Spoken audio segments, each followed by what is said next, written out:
సర్వోన్నత స్థలంబులో దేవునికే మహిమా. సర్వాధికారి యేసుని సిలువాచే కలిగేను. దేవుని సింహాసనమున దేవుని మహిమాలో సువర్ణ కిరీటంబుల ధరించిన పెద్దల జీవుల మధ్య నుండెను దేవుని గొర్రెపిల్ల. ఘనత మహిమ ప్రభావము యుగ యుగములు ఆయనకే. సర్వోన్నత స్థలంబులో దేవునికే మహిమా. సర్వాధికారి యేసుని సిలువాచే కలిగేను. స్ఫటికంబు బోలి నట్టి మెరయు జీవాజలనాది పట్టణపు వీధులలో ప్రవహించు చుండేను.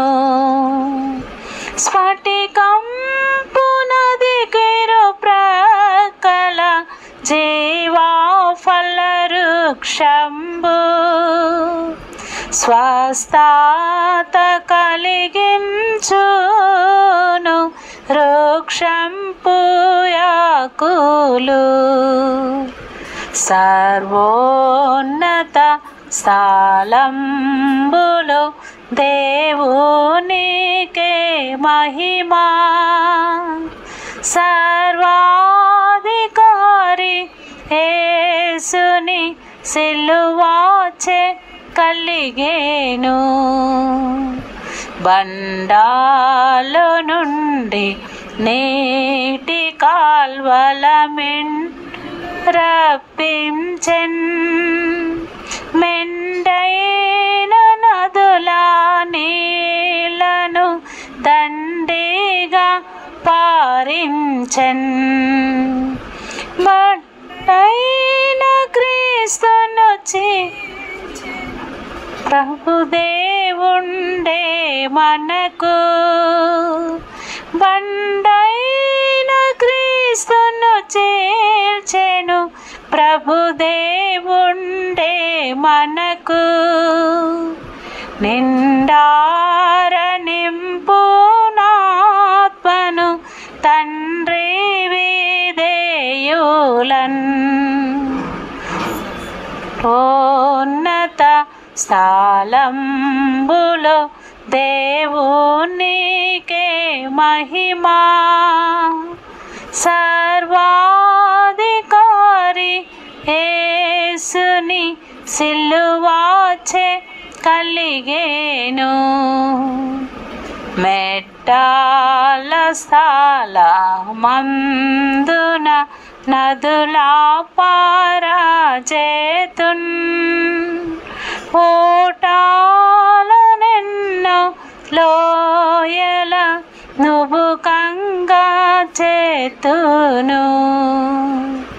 నీటి మడుగులుగా మార్చెద ఆరణ్యమునంతటిని. నీటి బుగ్గలుగా చేతును ఎండిన నేలను. సర్వోన్నత స్థలంబులో దేవునికే మహిమా. సర్వాధికారి యేసుని సిలువాచే కలిగేను. దావీదు పట్టణమందున దావీదు సంతతిలో దేవుని సర్వ శక్తితో జన్మించే యేసుండు. దావీదు తాళము కాలిగి తన సింహాసనమందు తావిచ్చి చేర్చుకోనును జయించిన రీని. సర్వోన్నత స్థలంబులో దేవునికే మహిమా. సర్వాధికారి యేసుని సిలువాచే కలిగేను. సిల్వాలో మార నించెను శ్రీ యేసు నా కొరకు. విలువైన రక్తము కార్చెను మలినంబు పోగొట్టన్. బలుడైన ఆత్మశక్తితో గెలిచే సమాధిని. ఫలమిచ్చును పరిశుద్ధులకు హల్లెలూయా పాడెదము. సర్వోన్నత స్థలంబులో దేవునికే మహిమా. సర్వాధికారి యేసుని సిలువాచే కలిగేను. సర్వోన్నతుండగు దేవుని సేవకులై ఉండియు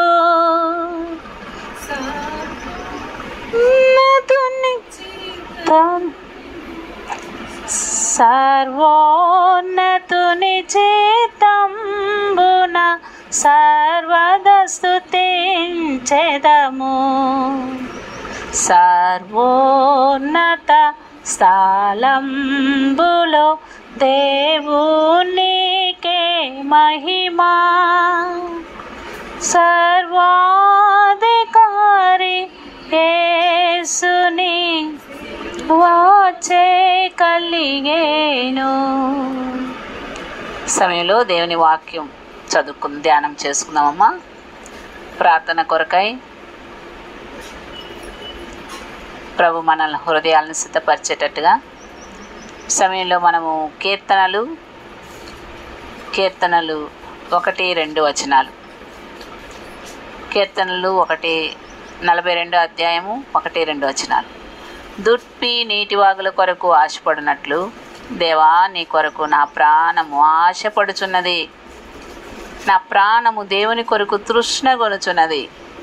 జీవము గల దేవుని కొరకు తృష్ణగొనుచున్నది.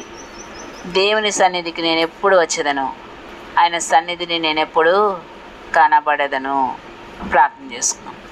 ప్రియమైన తండ్రి, పరిశుద్ధుడగు దేవా, ఈ యొక్క స్త్రీల కోడికలో మా ప్రియమైన ప్రభా అయ్యా చేరొచ్చిన బిడ్డలు ఆశతో, తృష్ణతో, ఆకలితో దళ ప్రభా నాయన నీ సన్నిధి చేరొచ్చిన బిడ్డలు మమ్మల్ని దీవించు, మా ఆశీర్వదించు. నీ సన్నిధి భాగ్యం మాకు దయచి నన్ను ఆత్మతో నింపుమయ్యా. నా యొక్క మాటలు, ఆలోచనలు, తలంపులన్నీ కొట్టివేయి తండ్రి.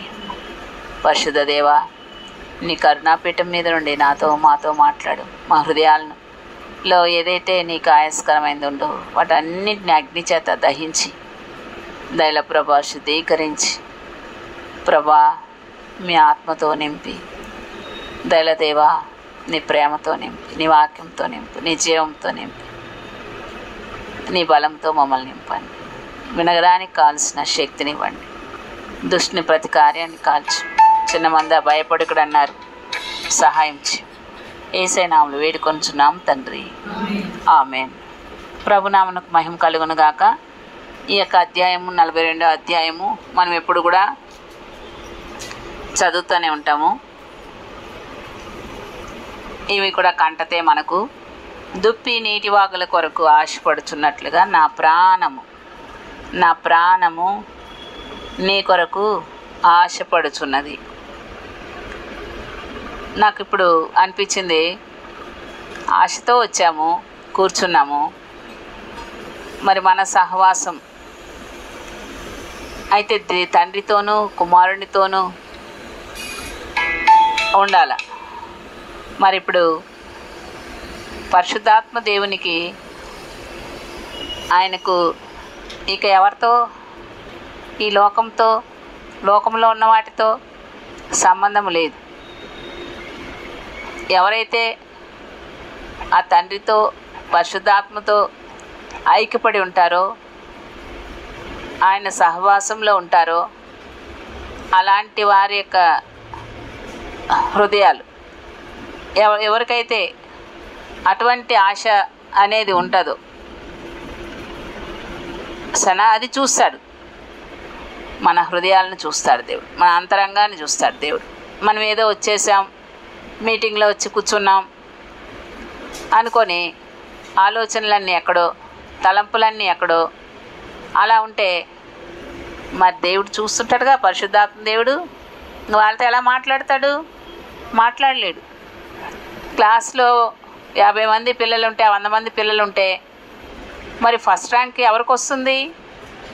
మరి అక్కడ అందరూ ప్రజెంట్ అయ్యారు కదా, అందరూ అక్కడ కూర్చున్నారు కదా, స్కూల్కి వెళ్ళారు కదా, కాలేజీకి వెళ్తున్నారు కదా, క్లాస్లో కూర్చుంటున్నారు కదా, మరి అందరికి వస్తూ ఉందా ఫస్ట్ ర్యాంకులు? రావు. ఏంటి కారణము? ఊరికే పేరుకే కాలేజీకి వెళ్తారు, ఏదో ఎవరు చూడట్లేదు కదా. ఒక తల్లిదండ్రులకు ఏమనిపిస్తుంది? పిల్లోడు కాలేజీకి వెళ్ళాడు, నేర్చుకుంటాడు అనేసి అనుకుంటూ ఉంటారు. కానీ వాడు తను తాను మోసపరుచుకునేది ఎప్పుడు తెలుస్తుంది? రిజల్ట్స్ వచ్చిన తర్వాత తెలుస్తుంది. అలాగే మన సంగతి కూడా అంతే. ఇప్పుడేమో మంచిగా రెడీ అయ్యి అన్ని కోడికలకు వస్తుంటాం, మీటింగ్ కూర్చున్నట్టే కూర్చుని ఉంటాం, పాటలు పాడినట్టే పాడుతూ ఉంటాం. కానీ దేవునితో వ్యక్తిగతమైన సహవాసము లేకపోవడాన్ని బట్టి ఆయన సన్నిధిని మనం అనుభవించలేము. ఇశ్రాయేలు ప్రజలు మరి మోషేనే తీసుకొచ్చింది వాళ్ళను. దేవుడు చెప్తే మోషే వాళ్ళను తీసుకొచ్చాడు. మోషే వెనకాల పడే వస్తున్నారు. కానీ దేవుడు మోషేతో ఏమన్నాడు? నీ పేరును బట్టి నేను ఎరుగుదును, నేను నా సన్నిధి నీకు తోడుగా వచ్చును అన్నాడు. కానీ ఇశ్రాయేలు ప్రజలందరిని గురించి ఆయన ఉద్దేశించి చెప్పలే. కాబట్టి అక్కడ యెహోషువ, కాలేబు వాళ్ళిద్దరు మాత్రమే దేవుణ్ణి పూర్ణ హృదయంతో, పూర్ణ మనసుతో, పూర్ణ బలంతో వాళ్ళు మాత్రమే ఆయన్ను సేవిస్తున్నారని, ఆయన వెంబడిస్తున్నారని, ఆయన ప్రేమిస్తున్నారని చెప్పాడు. మిగతా వాళ్ళందరూ కదా అక్కడ వారి హృదయాలు, వారి మనసుల్లో ఏముంది? ఐగుప్తే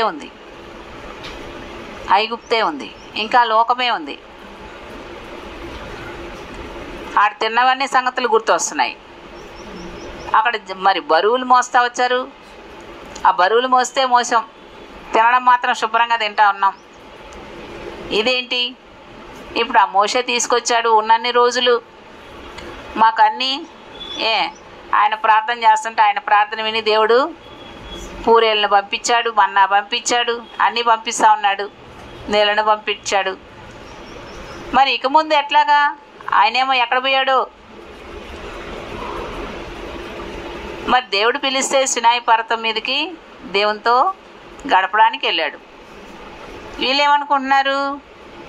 ఆ మోషే అనేవాడు ఎక్కడ పోయాడు?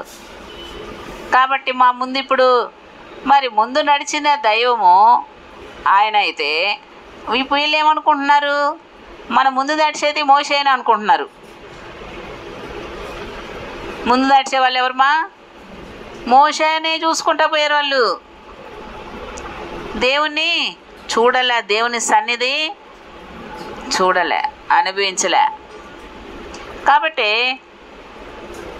ఇప్పుడు ఆ మోషనే చూస్తూ వచ్చారు, మోషే కనపడలే. ఇంకా మోషే అప్పుడే చచ్చిపోయింటే ఇంకేం చేసేవాళ్ళు?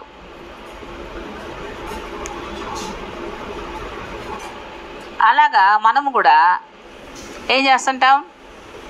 వస్తాం, దేవుణ్ణి వెంబడిస్తున్నట్టే వస్తుంటాం. కానీ ఎవరిని చూసి వస్తుంటాం? ఏ మోషేనో, సరేనా, ఏ సేవకుడినో. ఈరోజు అన్న చెప్తారా? ఈరోజు ఎవరుది వాక్యము? అన్న వాక్యమా? అక్క వాక్యమా? సేవకుల వాక్యమా? కదా, ఎవరి వాక్యం? దేవుని వాక్యం. దేవుని వాక్యము దేవుడే చెప్తాడు. మన మాటలైతే అది పలానా వాళ్ళు మాట్లాడినారు అంటారు. మరి దేవుని మాటలు కదా మనం వినడానికి వచ్చేది. కాబట్టి ఆయన సన్నిధి అంటే మనకు భయం ఉండదు. ఆయన ఉన్నాడు ఇక్కడ. ఎక్కడ ఇద్దరు ముగ్గురు కూడి ఉంటారో వాళ్ళ మధ్యలో ఉంటానన్నాడు అన్న గమనం ఉండదు. ఆయన సన్నిధిలో ఎలాంటి భయభక్తులతో ఉండాలో అన్న ఆలోచన ఉండదు. ఆయన మాట్లాడుతున్నాడు నాతో అన్నటువంటి గ్రహింపు ఉండదు. కాబట్టి ఏదో వస్తాం, ఏదో వింటాం, వెళ్ళిపోతుంటాం. కాబట్టి అన్న దీనికి ఉదాహరణగా అన్న అని చెప్పుకోవచ్చు. ఆమె ఏటేటా షిలోహు మందిరానికి వస్తా పోతూ ఉండేది. మరి ఎంతమంది అలాగా యెరూషలేముకు కూడా వచ్చిపోతా ఉన్నారు? మరి నపుంసకుడు కూడా ఆయన యెరూషలేముకి వచ్చిపోతున్నాడు, సరేనా. కాబట్టి అలాగా వచ్చి వెళ్ళిపోవడమే. దేవుని సన్నిధి మనం అనిపిస్తున్నామా? దావీదేమో ఆయన ఎదురుగా ఉన్నాడు, ఆయన నా కుడి ప్రక్కన ఉన్నాడు, ఆయన నన్ను ముందు వెనక అంతటా ఆవరించి ఉన్నాడు అని ఆయన ఆత్మ యుద్ధ నుండి నేను ఎక్కడికి వెళ్ళగలను, ఆయన సన్నిధి నుండి ఎక్కడికి వెళ్ళగలను. అటువంటి వాళ్ళతోనే ఆత్మదేవుడు ఉంటాడు. కాబట్టే యోసేపుని చూసినప్పుడు గుంటలు ఇంట్లో ఉన్న దేవుని ఆత్మ సన్నిధి ఆయనతో ఉన్నింది. అంత భయభక్తులతో ఉన్నాడు కాబట్టి భవిష్యత్తులో జరగబోయే సంగతులన్నీ యోసేపుకు దేవుడు తెలియపరిచాడు. గుంటలో వేసిన ఆడ దేవుని సన్నిధి ఆయనతో ఉన్నింది. పొతీఫర్ ఇంట్లో వేసిన అక్కడ కూడా అమ్మో దేవునికి విరోధంగా నేను ఎలాగ ఈ పాపం చేయగలను, ఆయన ఉన్నాడు, ఆయన సన్నిధి ఆయనతో ఉన్నింది. అక్కడి నుంచి తీసుకెళ్ళి జైల్లో వేసిన ఇంకా అసలు దేవుని ఆత్మ కలిగిన వాడు ఎవరైనా ఇట్లాంటి మనిషిని మనం చూడగలిగామా, చూసామా? ఎవరు లేరు, ఎవరిని చూడలే. కాబట్టి మనము కూడా మన వ్యక్తిగతమైన జీవితాలు పరీక్షించుకుంటే, కాబట్టి వాళ్ళు ఎక్కడున్నా కూడా ఎలా ఉంటారమ్మా? దేవుని సన్నిధి చేత నింపబడి ఉంటారు, దేవుని ఆత్మ చేత నింపబడి ఉంటారు. కాబట్టి ఎంతమందిలో అయినా కూడా వాళ్ళు ప్రత్యేకంగా ఉంటారు, కలిసిపోరు, లోక మర్యాదలకు లొంగిపోరు, లోక ఆకర్షణలకు లొంగిపోరు. భక్తిహీనులుగా ఉన్నప్పుడు వాళ్ళతో కలిసి వ్యర్థమైనటువంటి సంభాషణలు పెట్టుకోరు. మనం ప్రార్థనకు వచ్చినప్పుడే నోరు మూసుకొని ఉంటాం, మిగతాప్పుడు ఎటు పడితే అట మాట్లాడుతూ ఉంటాం. మరి దేవుడు గుడిలో ఉన్నాడు, మన ఇంట్లో ఉన్నాడు, మనం ఎక్కడికి వెళ్ళినా ఆయన సన్నిధి మనతో ఉంటుంది. మరి ఆయన ఆ పరిశుద్ధాత్మకు మనము ఆలయమై ఉన్నామని ఎరగమా? దేహం ఆయన ఆలయం, ఆ పరిశుద్ధాత్మక ఆలయం. కాబట్టి ఇలాంటి అవగాహన లేనటువంటి వారు ఎట్టుంటారంటే ఎలా ఉంటారు? మరి నయోమితో రూతునింది ఓర్పా ఉన్నారు. నయోమి ఉన్నంతకాలం భక్తి ఉన్నింది. నయోమిక బెత్లెహేముకి వెళ్ళిపోతూ ఉంటే రూత్ అయితే ఆమెతో ఉన్నప్పుడు పొందిన ఆ యొక్క ఆ పరలోకపు ఆనందం, ఆ సంతోషం, ఆ యొక్క అదంతా కూడా అనిపించింది. కాబట్టి అత్త దగ్గరుండి ఆ సహవాసంలో ఇక ఆమె నేను లోకంలో ఉండలేను, నేను బొయాబులో ఉండలేను, మా తల్లిదండ్రులు ఉన్నా ఎవరున్నా అమ్మో నా ఈ దేవుడే దేవుడు, నా అత్తే నీ దేవుడే నా దేవుడు, నీ జనమే నా జనం. కాబట్టి ఉండలేరు. ఆమె చాలా గొప్పింటి బిడ్డ రూతు. వాళ్ళ సొంత ఊరే మోయాబు, తల్లిదండ్రులు అక్కడే, బంధుమిత్రులు బంధువర్గం అక్కడే, అందరు అక్కడే. కానీ దేవుని సన్నిధిని ఎప్పుడైతే ఆమె అనుభవించిందో అప్పటి నుంచి ఆమె జీవితం ఎంత మార్పు చెందింది, ఎంతగా త్యాగం చేసింది. తన సొంత వారిని, తన యొక్క సొంత దేశాన్ని, జన్మభూమిని వదులుకొని వచ్చిందంటే ఎంత. అట్లాంటి వాళ్ళే కావాలి దేవునికి. అట్లాంటి వాళ్ళే ఆ యొక్క మాట ఆశ అంటే అది. మరి ఓర్పా అంతకాలం ఆమె నయోమి యొక్క బోధలో సహవాసంలో ఉంటూ వచ్చింది కదా. ఆమెలో ఉన్న మంచితనము, ఆమెలో ఉన్నటువంటి దాన్ని బట్టి ఓర్పా ఆమెను వదిలిపెట్టలేకపోయింది. వాళ్ళిద్దరు భర్తలు చనిపోయారు. చూస్తే ఇంటి యజమాని ఆయన చనిపోయాడు. ఎలా ఉండగలిగారు అంతకాలము? నయోమితో ఏముందని? ఆమె యొక్క ప్రేమ. కుమారి ఆ ఇద్దరిని కుమార్తెలాగా చూసుకుంటా ఉన్నింది. కాబట్టి ఆ ప్రేమకు ఇదైపోయి వాళ్ళు ఆ ఓర్పా కూడా వెళ్ళలేకపోయింది. భర్త చనిపోగానే వెళ్ళిపోతారు కదా, వాళ్ళ ఊరే కదా అది. వెళ్ళలేక కానీ దేవుని యొక్క ఆ దేవుని గురించి ఎరగలేకపోయింది. ఆ దేవుని యొక్క సన్నిధి, ఆ దేవునితో సహవాసం లేదు ఓర్పకి. అందుకే ఓర్ప వెనుదిరిగి మోయాబుకి లోకంలో కలిసిపోయింది. ఆ విధంగా మనం చూస్తే హన్నా జీవితంలో ఒకప్పుడు హన్నా కూడా పేరుకే హన్నా అంటే కృప అని. దేవుని కృప అంటే ఏంటో హన్నాకు తెలియదు. దేవుని మందిరం యొక్క విలువలు హన్నాకు తెలియదు. సనా ఆమె ఇశ్రాయేలు వంశంలో పుట్టిన స్త్రీయే. భూమి ఆకాశాలను సృష్టించిన దేవుడు యెహోవాని తెలిసిన స్త్రీయే. ఆయన కూడా ఆమె ఏటేటా వచ్చేది షిలోహు మందిరానికి. ఎలా వచ్చేది? పిల్లల కోసమే, సంతానం కోసం. ఏటాటా వచ్చేది, ఏడ్చుకుంటా పోయేది.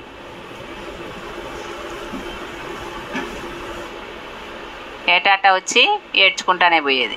మళ్ళీ తినేది కాదు, భోజనం చేసేది కాదు.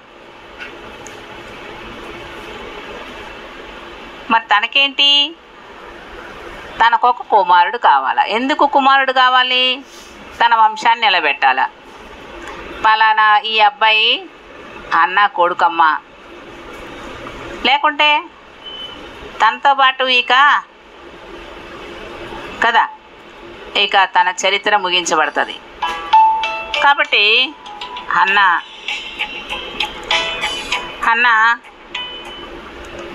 అందుకోసమని హన్నాకు ఒక కుమారుడు కావాలి. ఇంకా గొడ్రాలు ఆ పేరు పోవాలా, గొడ్రాలనే ఆ పేరు పోవాలా.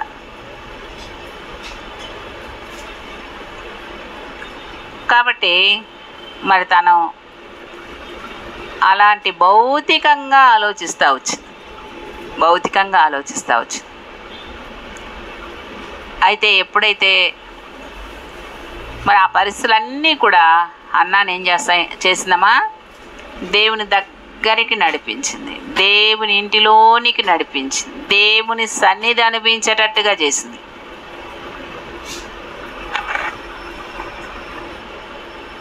కాబట్టి ఇప్పుడు ఆ యొక్క హన్నా పెనీన్నాను బట్టే హన్నా అంతగా ఆత్మీయంగా, పరిశుద్ధంగా, దేవునికి ఇష్టాలుగా, పరిశుద్ధ గ్రంథములోనే ఆమెకి స్థానము. ఈ యొక్క లోకం ఉన్నంత వరకు యుగాయుగాలు ఆమె చేసినటువంటి ఆ యొక్క కన్నీటి ప్రార్థన బహుదుఃఖాక్రాంతరాలే. ఎప్పుడు వస్తుంది బహుదుఃఖము? మనుషుల దగ్గర రాదు. మనకు బాగా మనల్ని ప్రేమించేవారు అయితే అప్పుడు వాళ్ళు చూడగానే ఏడుపు వచ్చేస్తుంది. కానీ వాళ్ళు ఏమన్నా తీరుస్తారా? మనం ఏడ్చినంత మాత్రాన మన యొక్క కష్టాలు తీరవు, బాధలు తీరవు, మనకున్న సమస్యలు పరిష్కారం కాదు. కాబట్టి ఆమె ఏడుస్తుంటే భర్త ఓదార్స్తున్నాడు. అయితే అంతా చూసింది. ఇక ఎవరి ద్వారా కూడా నాకు ఏ దిక్కు నుండి కూడా నాకు సహాయం దొరకదు, నాకు ఇంకా దేవుడే దిక్కు అని ఎప్పుడు ఎలా వచ్చింది ఆ మార్పు అంటే తప్పిపోయిన కుమారుడు బుద్ధి వచ్చిన తర్వాత, తప్పిపోయిన కుమారుడికి బుద్ధి వచ్చిన తర్వాత తండ్రి యొక్క విలువ, తండ్రి యొక్క ఇంటి విలువ, ఆ తండ్రి చూపినటువంటి ఆ ప్రేమ. అన్నేమో పొలం పనులు చేస్తున్నాడు, ఈ చిన్న కుమారుడు పొలం పనులు చేసినట్టు లేదు, అంత లగ్జరీగా పెరిగాడు. కష్టపడి పని చేస్తుంటే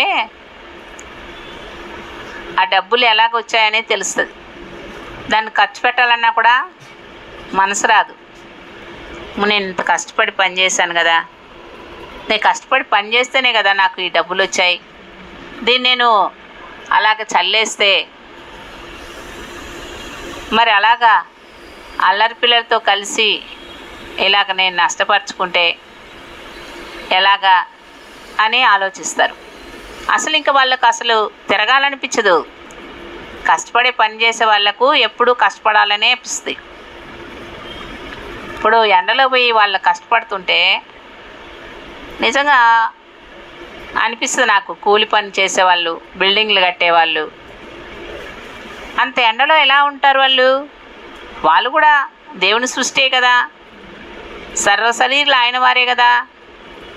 మరి వాళ్ళకు మాత్రం ఈ లోకంలో ఎందుకు అంత కష్టాలు? ఎంత బరువులో మోస్తారు, ఎంత ఎండలో కూడా వాళ్ళు పాపం ఆ చెమట కారిపోతా ఆ యొక్క నల్లగా అయిపోయి ఆ మొఖాలు పాపము. ఆ బట్టలు మంచి బట్టలు ఉన్నా కూడా ఇంట్లో ఆ పనుల కోసమని ఆ మురికి బట్టలు వేసుకొని అలాగా ఇవన్నీ ఇలాగా కట్టబడి మనము ఇంత అందమైన భవనాల్లో మనం ఉంటున్నాము, ఇళ్ళల్లో ఉంటున్నామంటే వాళ్ళ యొక్క కష్టమే కదా. వాళ్ళు లేకపోతే మనం ఆ పనులు చేయగలమా? ఎంత డబ్బులు ఉండని, ఎన్ని కోట్లు ఉండని చేయగలమా మనము? ఆడ వాటర్ తీసుకొచ్చి పెరుగు ప్యాకెట్లు తీసుకొచ్చి ఇస్తుంటే ఒకరోజు అదే నేను ఆలోచించాను. స్వార్థ లోపలికి వెళ్ళి వస్తా బస్సులో కూర్చొని, ప్రభా ఎంత వస్తుందా పైసలు వాళ్ళకు, ఏం సరిపోతుంది? అయినా వాళ్ళకు ఆ మనసు ఇచ్చేవేమో. దాహానికి నీళ్ళు ఎక్కడ నుండి తెచ్చుకోగలము? మరి ఆ బిడ్డలు అక్కడ వచ్చి అందిస్తూ ఉన్నారు. డబ్బు కాదు ముఖ్యం, ఆ నీళ్ళు లేకుండా చచ్చిపోయే వాళ్ళు ఎంతమంది ఉంటారు? కాబట్టి ఆ విధంగా దేవుడు మనుషులను ఏం చేశాడమ్మా, ఆయా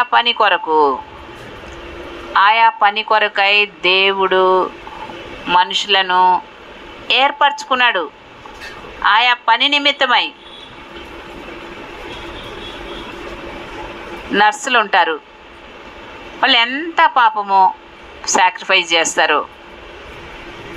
ఎలాంటి చీము రక్తము వాటన్నిటిని పిండడము చేయడము, ఆ వాసన వస్తున్నా నీసువాసన వస్తున్నా వాటిని సహించుకుంటా. మరి వాళ్ళు లేకపోతే మనం కుళ్ళిపోయి ఇంకట్టు ఉండాల్సిందే. రోగులు, డాక్టర్లైనా, అలాగా వ్యవసాయదారులు, మనం శుభ్రంగా పడుకొని నిద్రపోయి ఆ డబ్బులు పోయి ఒక 1000 రూపాయలు ఇచ్చి ఒక బస్తా బియ్యం తెచ్చి ఇంట్లో వేసుకుంటున్నామంటే ఎవరు దాన్ని శుద్ధీకరించింది? ఎవరు దాన్ని పండించింది? శుద్ధి చేసి అంత బస్తాలలో పోసిపెట్టి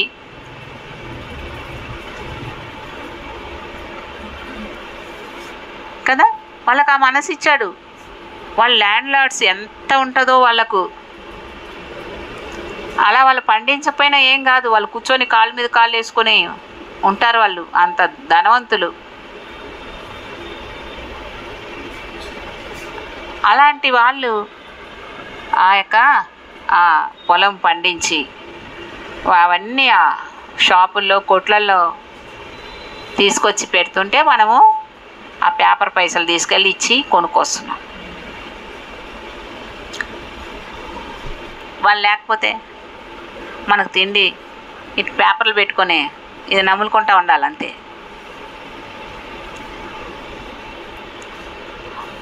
ఆ విధంగా మనం ఆలోచిస్తే ప్రతి పని దేవుడు ఏం చేశాడు, దాని పని కొరకై ఆయన వారిని నియమించాడు, ఏర్పరచుకున్నాడు.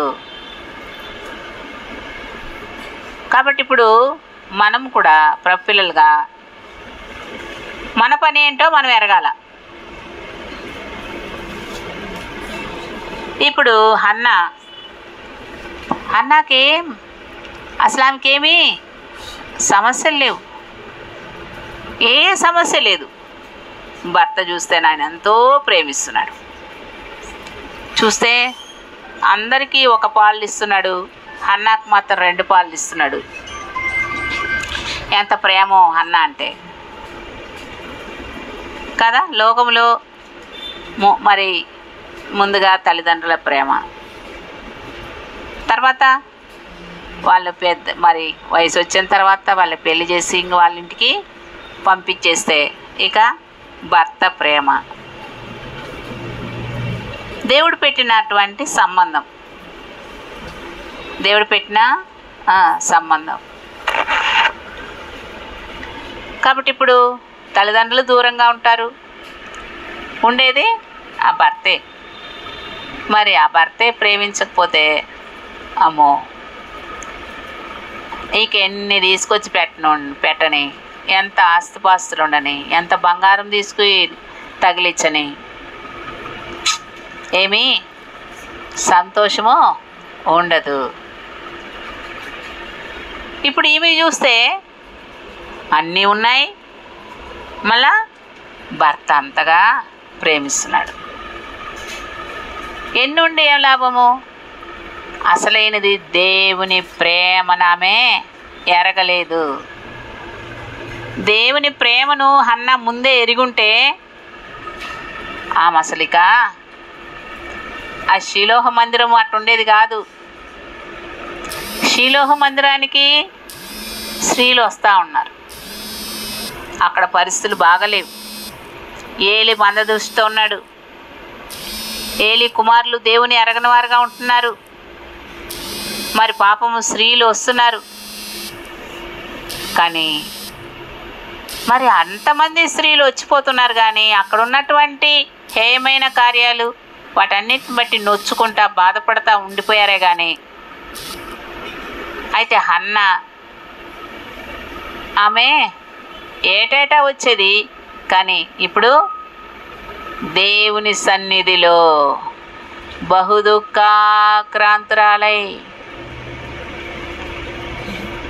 ఏమి తన హృదయాన్నంతా కూడా కుమ్మరించేసింది. ఎంతైతే నింపుకుంటా వచ్చిందో ఇంతకాలం ఏడ్చుకుంటా ఏడ్చుకుంటా, ఏ మాటలకు? ఆ యొక్క అన్న యొక్క సూటిపోటి మాటలు. గొడ్రాల నీకెన్నుండి ఏం లాభం, నీకు ఆ కొడుకు లేడు, నీ వంశావళి వృద్ధి ఎక్కడ పొందుతుంది అని ఎన్ని మాటలు అనిందో పెనిన్నా.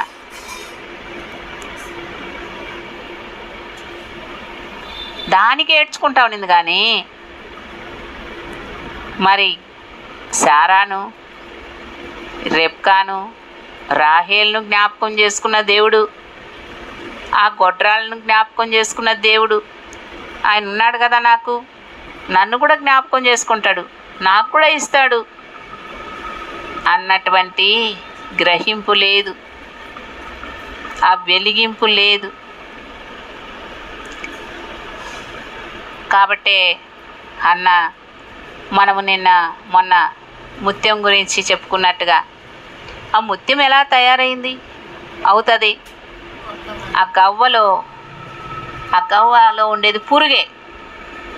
అది చాలా నీసు, నీళ్ళల్లోనే ఉంది, కానీ ఎంతో నీసు వాసన వాటి మీద. చేప నీళ్ళల్లోనే ఉంటుంది, ఎంతో ఇష్టంగా తింటాం, ఎన్ని రకాలు ఉన్నాయో, కానీ నీసు వాసన పోదు. ఒక సహోదరి అనిందంట, అది చేపను ఎందుకు గడిగేది, అది ఎప్పుడు నీళ్ళల్లోనే ఉంటుంది కదా అనిందంట. చూసావా? అలాంటి గవ్వలో నుండి ఒక విలువైన ముత్యం. ఆ ముత్యం కూడా ఎట్టుంటుంది అంటే, ఇసుకకు షేప్లెస్ ఉంటుంది, రౌండ్గా ఉంటుందా కదా, మరి నున్నగా ఉంటుందా కదా, ఇసుక భారమే. అలాంటిది మరి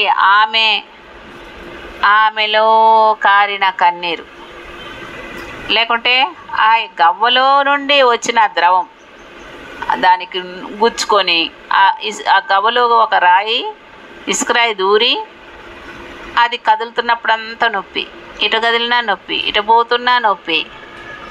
మన కాళ్ళకు ఒక రాయి గుచ్చుకుంటే నడుస్తామా సరిగా?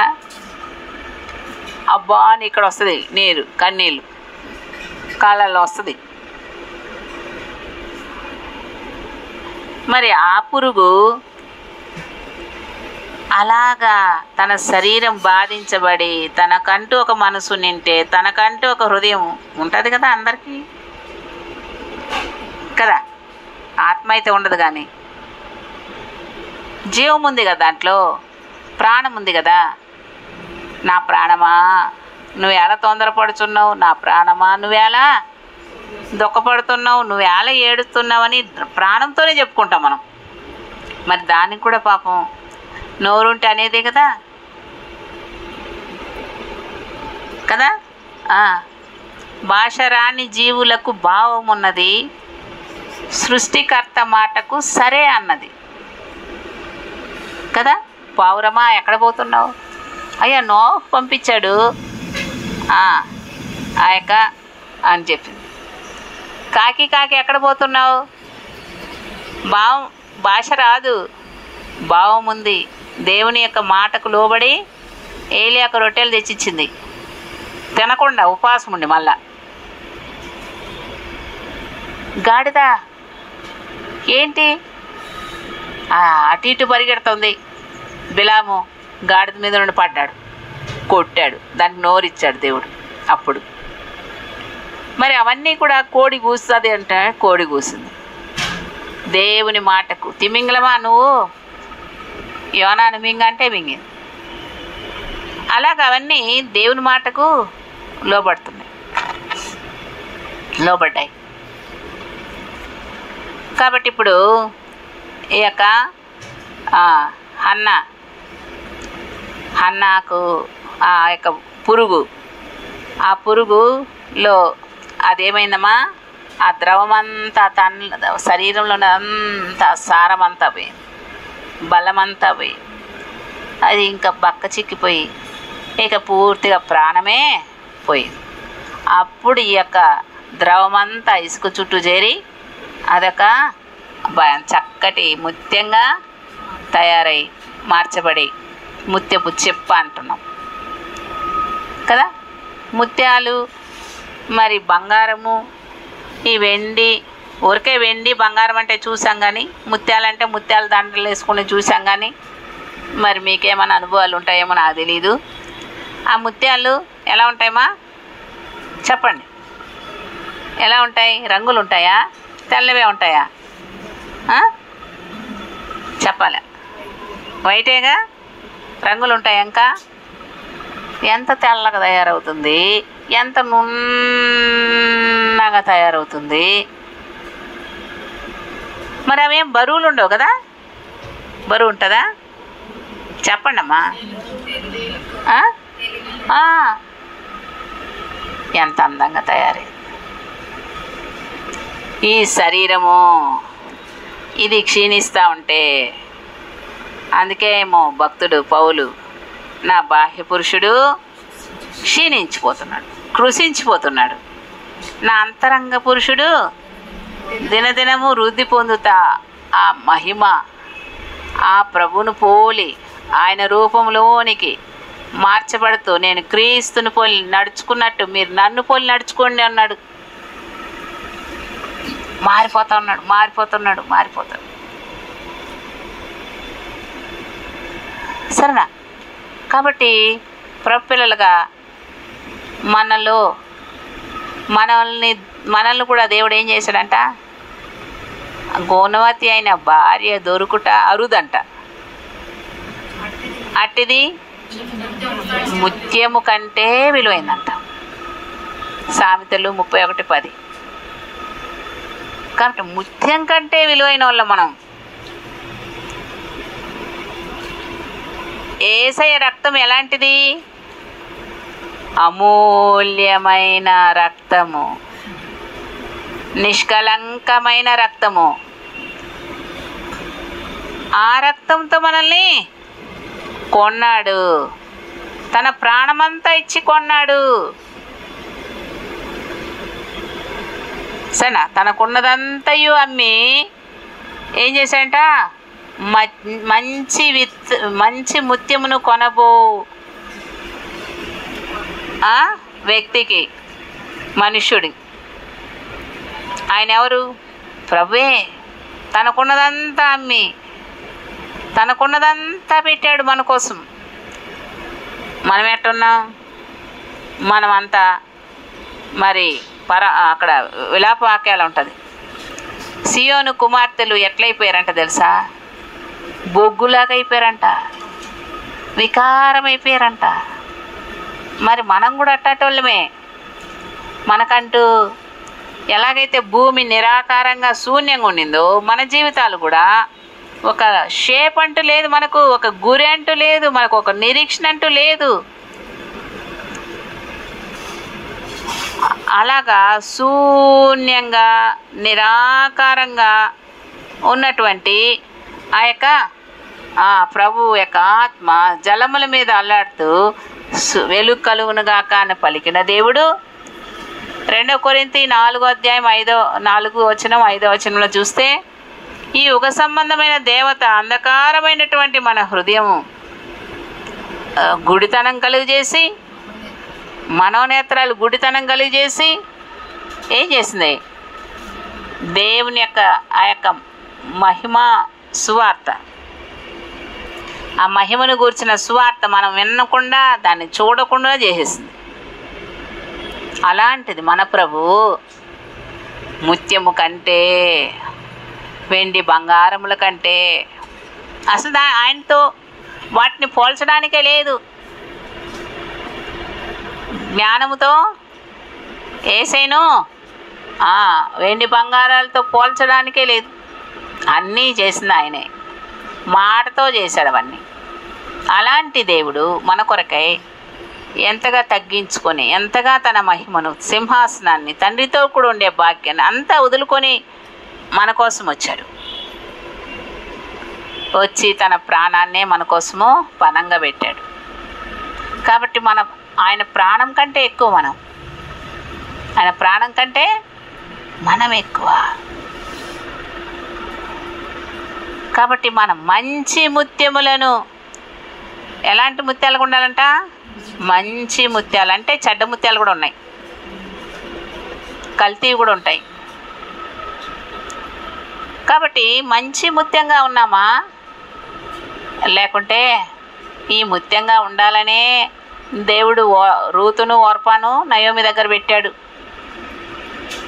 కానీ రూతే మంచి ముత్యంగా అయింది, ఉన్నంతకాలం ఉండింది, కానీ ఓర్ప వెళ్ళిపోయింది. మరి ఇప్పుడు ఎల్కానా దగ్గర ఇద్దరు ఉన్నారు, పెనిన్నా, హన్న. మరి పెనిన్నా కూడా వస్తుంది కదా, ఆమెకు కూడా మరి ఏటేటా ఆమె పిల్లలకు కూడా బలులు ఇస్తా వచ్చాడు కదా ఎల్కానా. ఏమా ఇచ్చాడు కదా, ఉంది కదా వాక్య భాగం ఆధారం. కానీ అసలు తనకు ఆ దేవుని గూర్చినటువంటి ఆయన ప్రేమను ఆమె ఎరుగుంటే హన్నానట్ట బాధ పెట్టేది కాదు.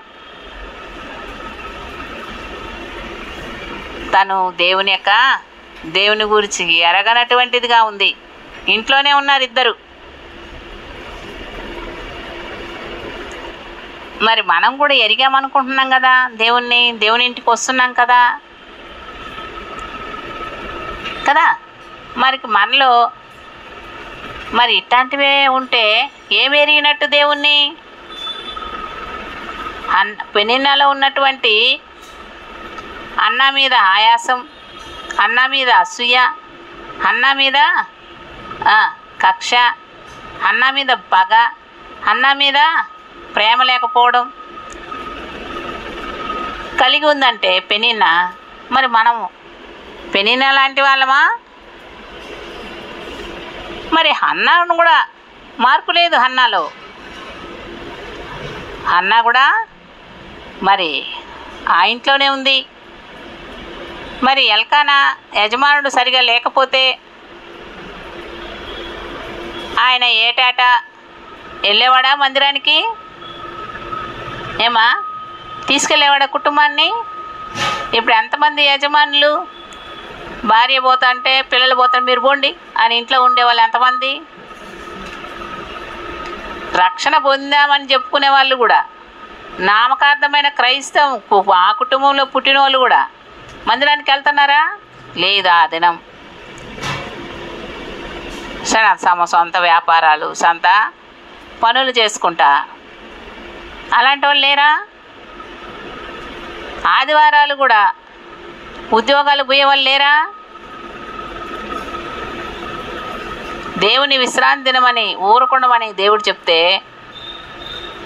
మరి ఆయన పునరుత్థానుడై సాతాను, లోకాన్ని, మరణాన్ని జయించినటువంటి ఆ దేవుడు ఆయన్ను ఇంతగా మనకిచ్చిన గొప్ప రక్షణను బట్టి 6 దినాలు మన పనులు చేసుకోమంటున్నాడు. 7వ దినమున విశ్రాంతి దినముగా ఇప్పుడు మనకు ఆదివారం.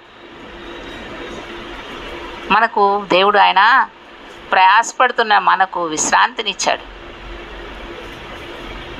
మరి దేవునింటికి వెళ్ళి మనం ఆరాధించాలి కదా. మరి ఎల్కానా ఆయన ఏటేటా వచ్చి బలులు ఇస్తున్నాడు కదా, ఎంత భక్తుడు. అన్నకు పిల్లలు లేరనే ఏమన్నా ద్వేషించాడా?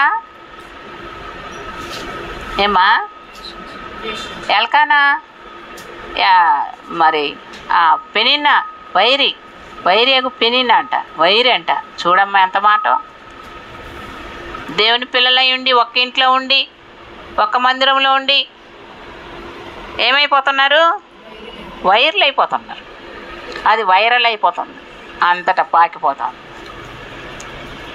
కదా. వాళ్ళంతా ఎవరు? వాళ్ళు సొంటికేను ఇంకొక ఆమె ఎవరు? వాళ్ళిద్దరూ మంచి సువార్తకురాణులు, ప్రార్థనాపరులు, ఫిలిప్పీలకు రాసిన పత్రికలో పౌలు బతిమాలుకుంటున్నాడు, మీరిద్దరూ ఏక మనసు కలిగి ఉండండి, మీ పేర్లు జీవగ్రంథంలో పరలోకంలో రాయబడి ఉంది, మీరు ముఖం తిప్పుకుంటా మాట్లాడకుండా ఇలా ఉంటే ఎట్టా అని. అంతే కదా అర్థము. లేరు, వాళ్ళు సమాధానంగా లేరు, ఐక్యంగా లేరు, ఏక మనసు కలిగి లేదు. మీ ఇద్దరు తీసిన వాళ్ళు చదవండి ఎవరైనా. మీరు ఎట్టుండాలా? సమాధానంగా ఉండండి, ఏక మనసు చదువుమా కలిగి ఉండండి. దొరకలేదు మీకు వాక్యము, మీరు అలా దొరకలేదు చూస్తున్నారు అంటే నాకు ఎంత బాధ వేస్తుందంటే, బైబిల్ ఉండేది ఎందుకు? ఏ వచనం ఎక్కడుంది, ఏ అధ్యాయం ఎందులో ఏమున్నాయని చదువుకోవడానికి కదా బైబిల్ పట్టుకొచ్చేది మనము. ఎన్నే వచనం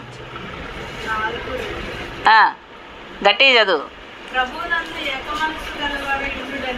ప్రభునందు ఏక మనసు గలవారై ఉండుడని యువోదియాను. ఇంత గొప్ప దైవజనుడమ్మా, వాళ్ళిద్దరిని కలపాలంటే ఏ కదా, మళ్ళీ బతిమాలుకుంటున్నాడంట. ఇంకెంత మొండోళ్ళో చూడు, ఎంత లోబడని వాళ్ళో చూడు, ఎంత మాట వినని వాళ్ళో చూడు, దైవజనుల మాట కూడా కదా. మరి ఇప్పుడు ఎల్కానా మరి ఇంట్లో అంత భక్తిపరుడైన ఇంట్లో వీళ్ళిద్దరూ చేరారు. ఆమెమో అట్టుంది, ఈమెకి భక్తి లేదు. భర్త ప్రేమిస్తున్నాడు కదా, నన్ను భర్త ప్రేమిస్తున్నాడు కదా అనుకుంటా ఉంది. ఈ పెనిన్నా అనే రాయి దూరింది ఈ గవ్వలో. గవ్వలో అన్న కదా. మరి అన్న ఈ మాటలన్నీ దూరతా వచ్చాయి. వైరియకు పెనిన్న మాటలన్నీ సూటిపోటు మాటలే. ఆమె చూడగానే ఇంకా ఎట్టుండేదో వాళ్ళిద్దరు మధ్య సనా. అలాంటిది ఇప్పుడు అదంతా ఏం చేసిందమ్మా, తన్ను గుచ్చుకొని తనలో ఉన్న ఏంటి ఆ ద్రవం అంతా కారి కారి కారి కారి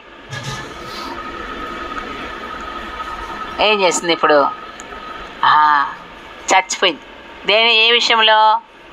ఇక ఏంది, భర్త ప్రేమించకపోని, నాకు పిల్లలు ఉండకపోని, ఈ పెనిన ఏమన్నా అనుకొని నేను వెళ్ళిపోయి దేవుణ్ణి ఆశ్రయించాలి, దేవుని దగ్గరే నేను మొరపెట్టాలా అని ఇప్పుడు పెనిన్నానే ఈమెనేం చేసిందమ్మా, ముత్యంగా చేసింది. ఉండే గరుకుతనము అంతా పోయి ఇక తన హృదయంలో ఉండేదంతా కూడా ఇప్పుడు అంతా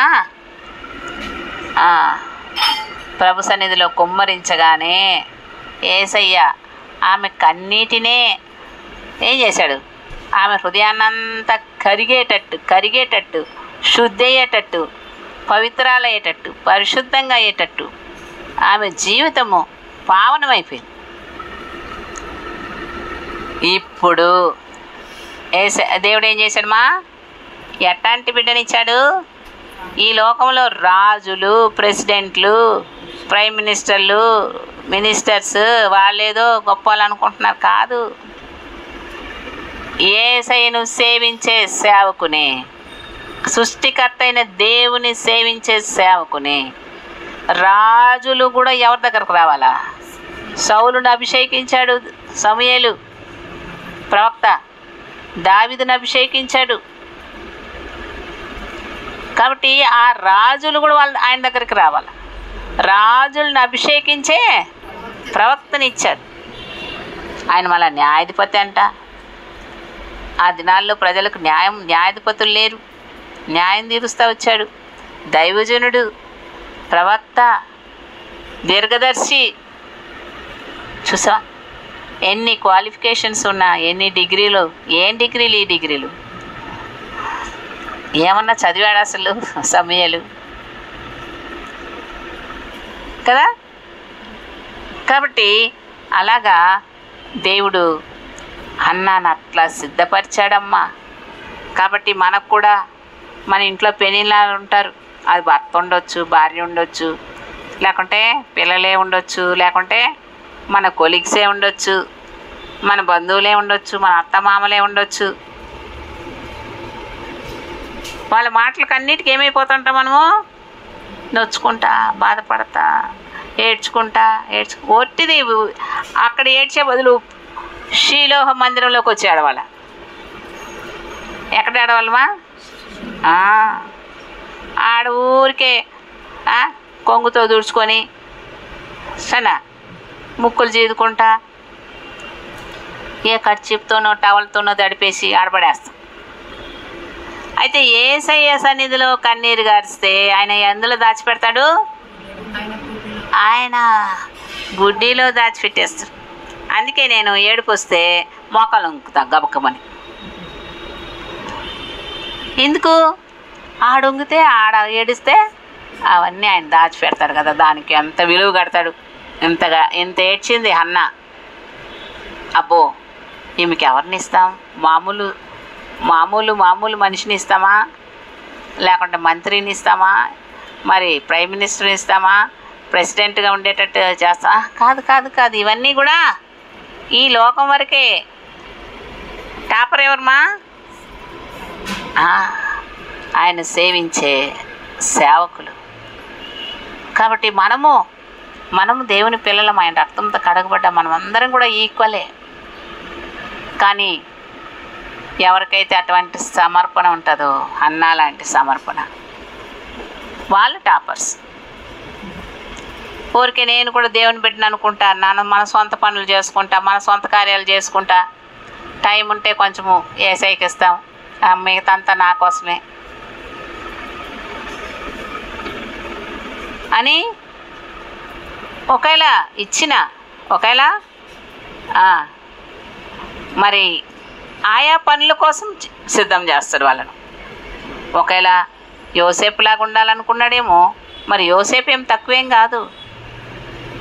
ఆయన ఎరిగాడు, తన పని ఏంటో ఎరిగాడు. అది ఎరిగే వరకు ఏం చేశాడమ్మా? గుంట్లో వేసాడు, బానిసగా అమ్మేశాడు. పొతిఫర్ ఇంట్లో పెద్ద నిందొచ్చింది. అక్కడ కూడా క్షేమంగా సుఖంగా ఉన్నాడంటే ఇక్కడ కూడా ఈయన మారట్లేదని తీసుకెళ్ళి జైల్లో పడేశాడు.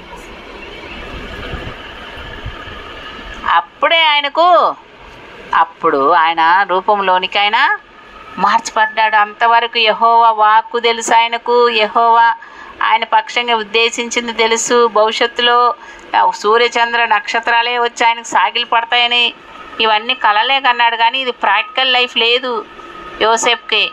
ఏదో వచ్చాయి, అబ్బా చాలా గ్రేట్ అనుకుంటున్నాడు.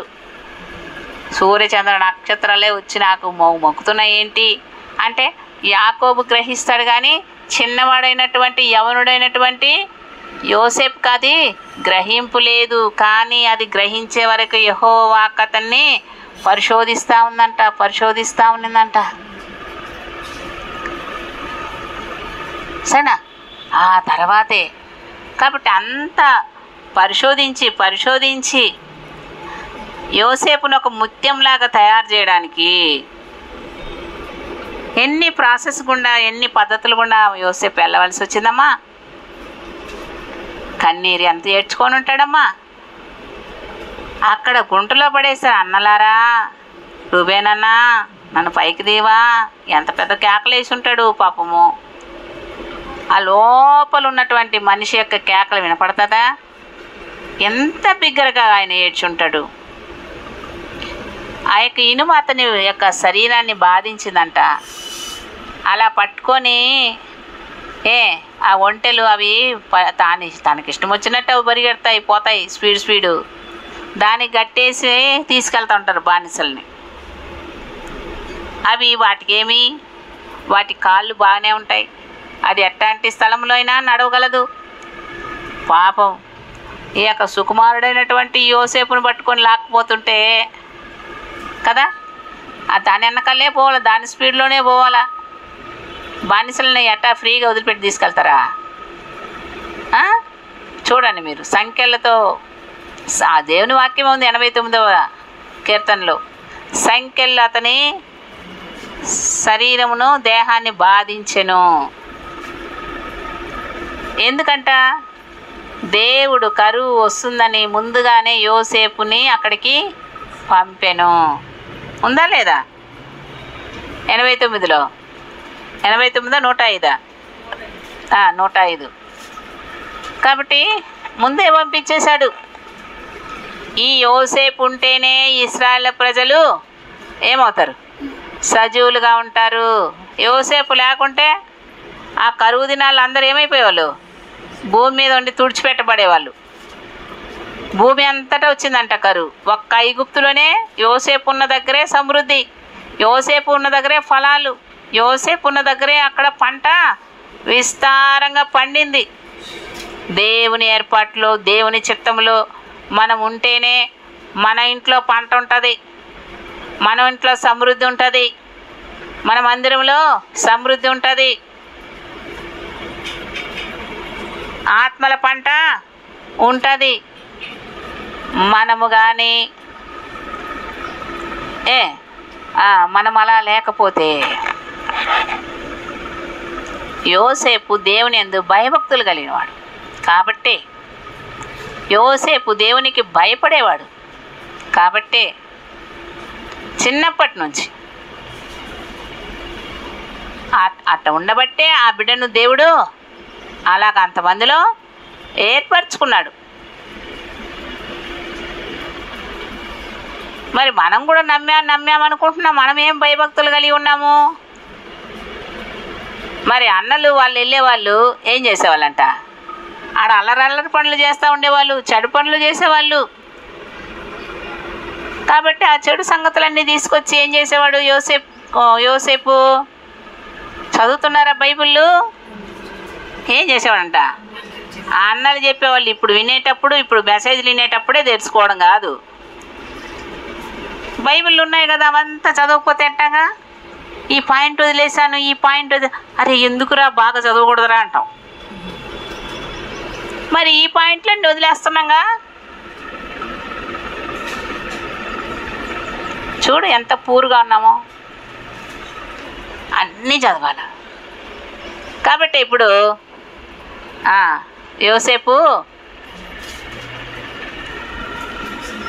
యోసేపు అలాగా దేవుడు అతన్ని ఏర్పరచుకున్నాడమ్మా.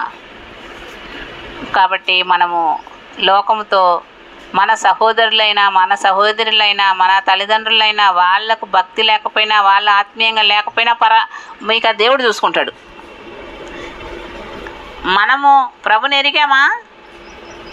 ఏం చేయాలా? మనము యోసేపులాగా భక్తిగా, భయభక్తులతో, అంత ప్రభు కొరకైనటువంటి పవిత్రత, రోషము కలిగి అలా జీవించాల. ఆ తర్వాత వాళ్ళందరూ వస్తారు.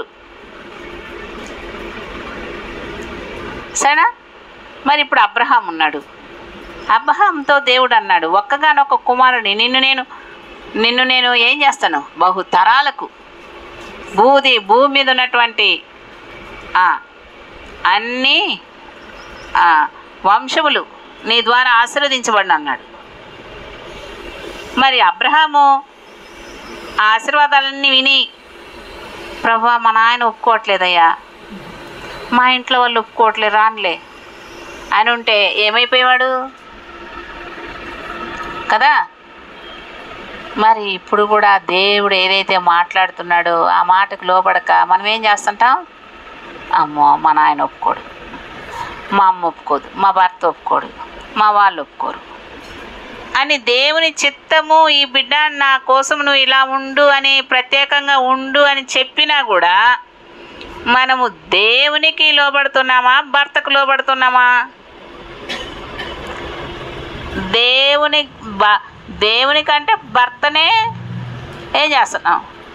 దేవునికంటే మనుషులనే, వాళ్ళనే గణపరుస్తున్నాం, వాళ్ళకే ప్రాధాన్యతనిస్తున్నాం, బంధువులకే ప్రాధాన్యతనిస్తున్నాం.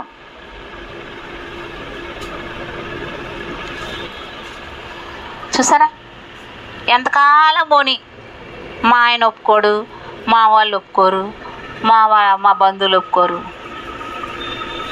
అట్లా ఒప్పుకునే వాళ్ళ అవసరం లేదు ఆయనకు. అలాగా వాళ్ళు ఒప్పుకుంటున్నారు, వాళ్ళని సంతోష పెట్టాలి, వాళ్ళు కోరినట్టు నేను ఉండాలనుకునే వాళ్ళ అవసరం లేదు ఆయనకు. ఆయన ఏ పని కొరకైతే మనల్ని ఏర్పరచుకున్నాడో ఆ పని ఇక మనకు మన ద్వారా జరగదు. వేస్తే నిందు తీసుకొచ్చి శూషణ కోట్లో పెట్టాడు దేవుడు. ఇందు నిమిత్తమే నువ్వు రానివేయవేమో, దేవుడు తెచ్చిపెట్టాడేమో చూసుకో. నువ్వు కానీ యూదులకు సహాయం చేయకపోతే నీకు యూదులకు సహాయం వేరొక దిక్కు నుండి వస్తుంది. కానీ నీ ఎడల దేవుడు కలిగి ఉన్న పర్పస్, ఆ ఉద్దేశం నుండి తొలగిపోతావు. ఎంతకాలం అమ్మా ఇంకా మనుషులకు భయపడేది, మనుషులు పెట్టు నిందలకు భయపడేది? తృణమాత్రుడు, గడ్డిపోచలాంటి వాడు మనుష్యుడు. అతనికి భయపడి సృష్టికర్త అయిన నన్ను మర్చిపోతావా అంటున్నాడు యెషయా గ్రంథంలో.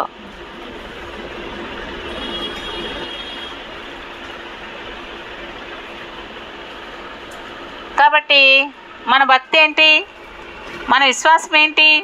ఏం ప్రేమిస్తున్నాం దేవుణ్ణి, ఏం వెంబడిస్తున్నాం ఆయన్ను, ఆయన మాటకి ఏం లోబడుతున్నాం మనము? నా మాట విని వణుకుచూ ఉండాలంటాడు దేవుడు. ఆయన మాట విని వణికే వాళ్ళనే దృష్టిస్తాడు దేవుడు.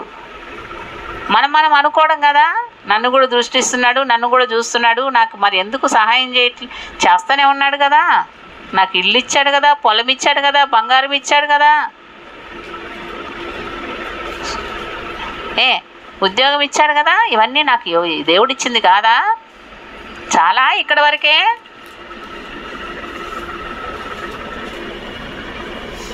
ఏమా చాలా. ఆయన మాటకు మనం లోబడట్లేదు, మన మాట అయితే ఆయన వినాల.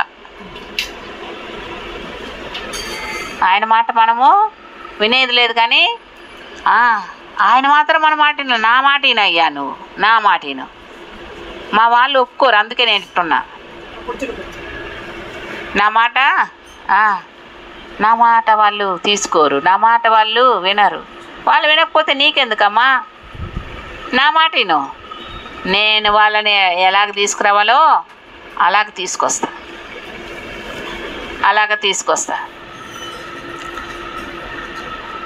సరేనా?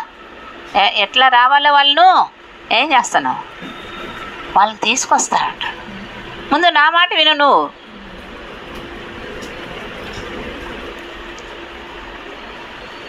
హన్నా. కాబట్టి మరి అబ్రహాము, ఇస్సాకు ఆయన తను తాను సాక్రిఫైస్ తను తాను అట్లాగా ఆ బలిపీఠం మీద పారజాచి అలా పడుకుంటే అర్థం కాదా యవన బిడ్డకు? ఇంతోడైనా దొంగోడు వచ్చి ఏదైనా వాడు వచ్చాడంటే వాళ్ళని కూడా గెస్ చేసి దొంగోడమ్ము అని పారిపోరా? ఇస్సాకు మరి అలాగా మరి ఇష్టపూర్వకంగా పడుకున్నాడమ్మా. అందుకే భూలోక వంశములన్నీ ఇస్సాకు మూలమున ఆశీర్వదించబడ్డాయి. ఆ యొక్క యాకోబు అంతవరకు ఆ గ్రహింపు రాలే. భార్యలను సంతోషపెట్టుకుంటా, సరేనా, ఆ మామను మోసం చేసుకుంటా,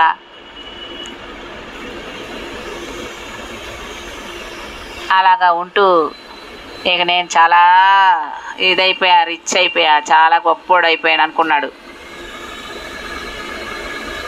అసలు దేవునితో కూడా ఆయనకు సహవాసం, సరైన సత్సంబంధం లేదు. ఎప్పుడు చూసినా ఈ ఎండలో పోతున్నాడు, గొర్రెలు మేపుకుంటున్నాడు, మేకలు మేపుకుంటున్నాడు.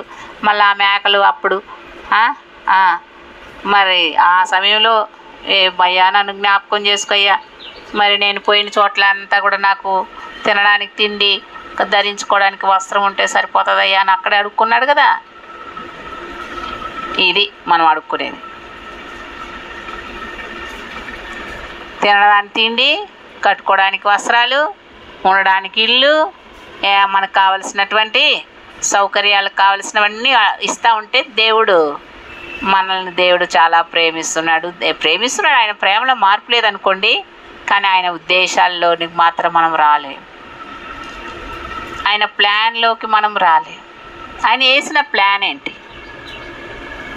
ఇప్పుడు ఈ బిల్డింగ్ కన్స్ట్రక్షన్, ఇది ఒక మరి ఇంజనీర్ ఉన్నాడు, వేశాడు ప్లాన్.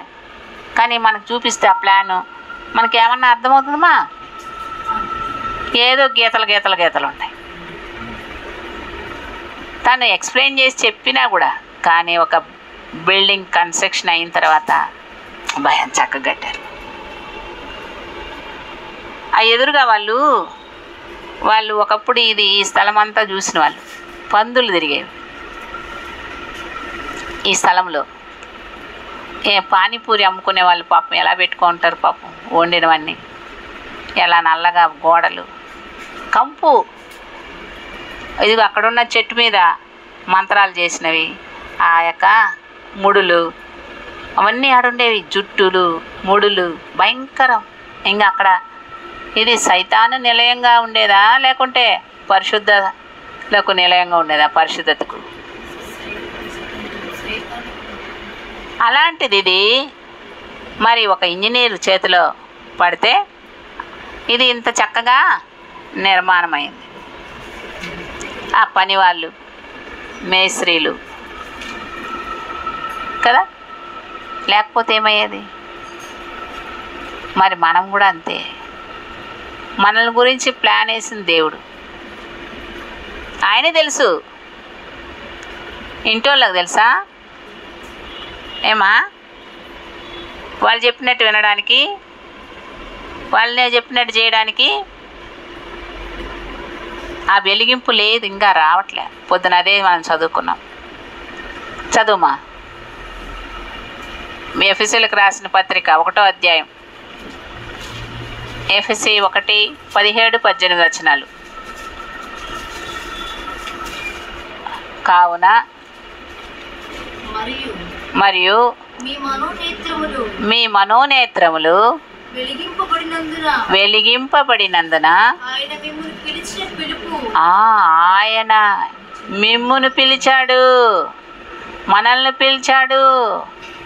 ఎవరో కాదు పిలిచింది, అబ్రహామును దేవుడే, సర్వశక్తి కలిగిన దేవుడు పిలిచాడు. ఆ నిరీక్షణ ఎట్టిదో అబ్రహాము. అసలు నిరీక్షణకు ఆయనకు ఆస్పాదం లేదు. అసలు ఎక్కడ పోవాలా? ఏ ప్లేసు? ఢిల్లీ తీసుకెళ్తాడా, అలహాబాద్ తీసుకెళ్తాడా, లేకుంటే దుబాయ్ తీసుకెళ్తాడా? చెప్పాడా?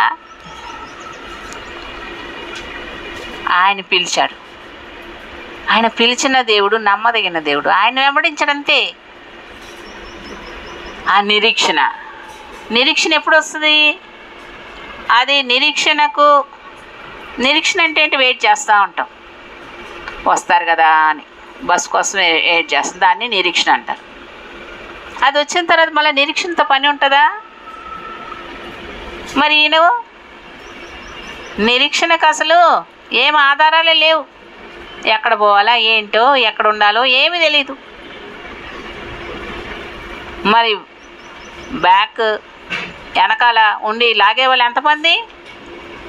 ఏంటయ్యా వెళ్ళిపోతున్నావు, ఏంటి వెళ్ళిపోతున్నావు? ఇంత ఆస్తిపాస్తులు వదుకొని ఎవరో పిలిచారని, ఏదో స్వరం వినపడిందని వెళ్ళిపోతున్నావు ఏంటి? నా మనోనేత్రము తెరచి నా కఠిన హృదయమును మార్చి అంధకారములో నేనుండా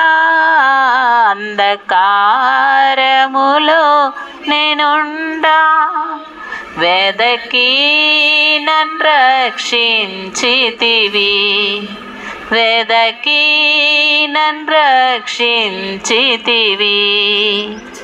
నా మనోనేత్రము తెరచి నా కఠిన హృదయమును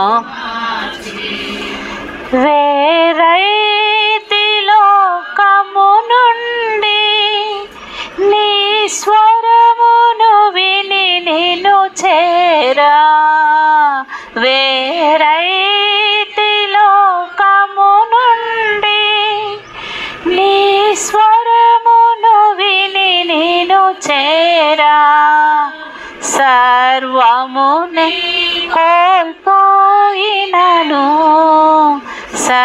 సర్వమునే నీ స్వరమే నా స్వాస్థ్యమయా, నీ స్వరమే నా స్వాస్థ్యమయా. అది అలాంటి వెలిగింపు రావాల. చదువుమా. పరిశుద్ధులలో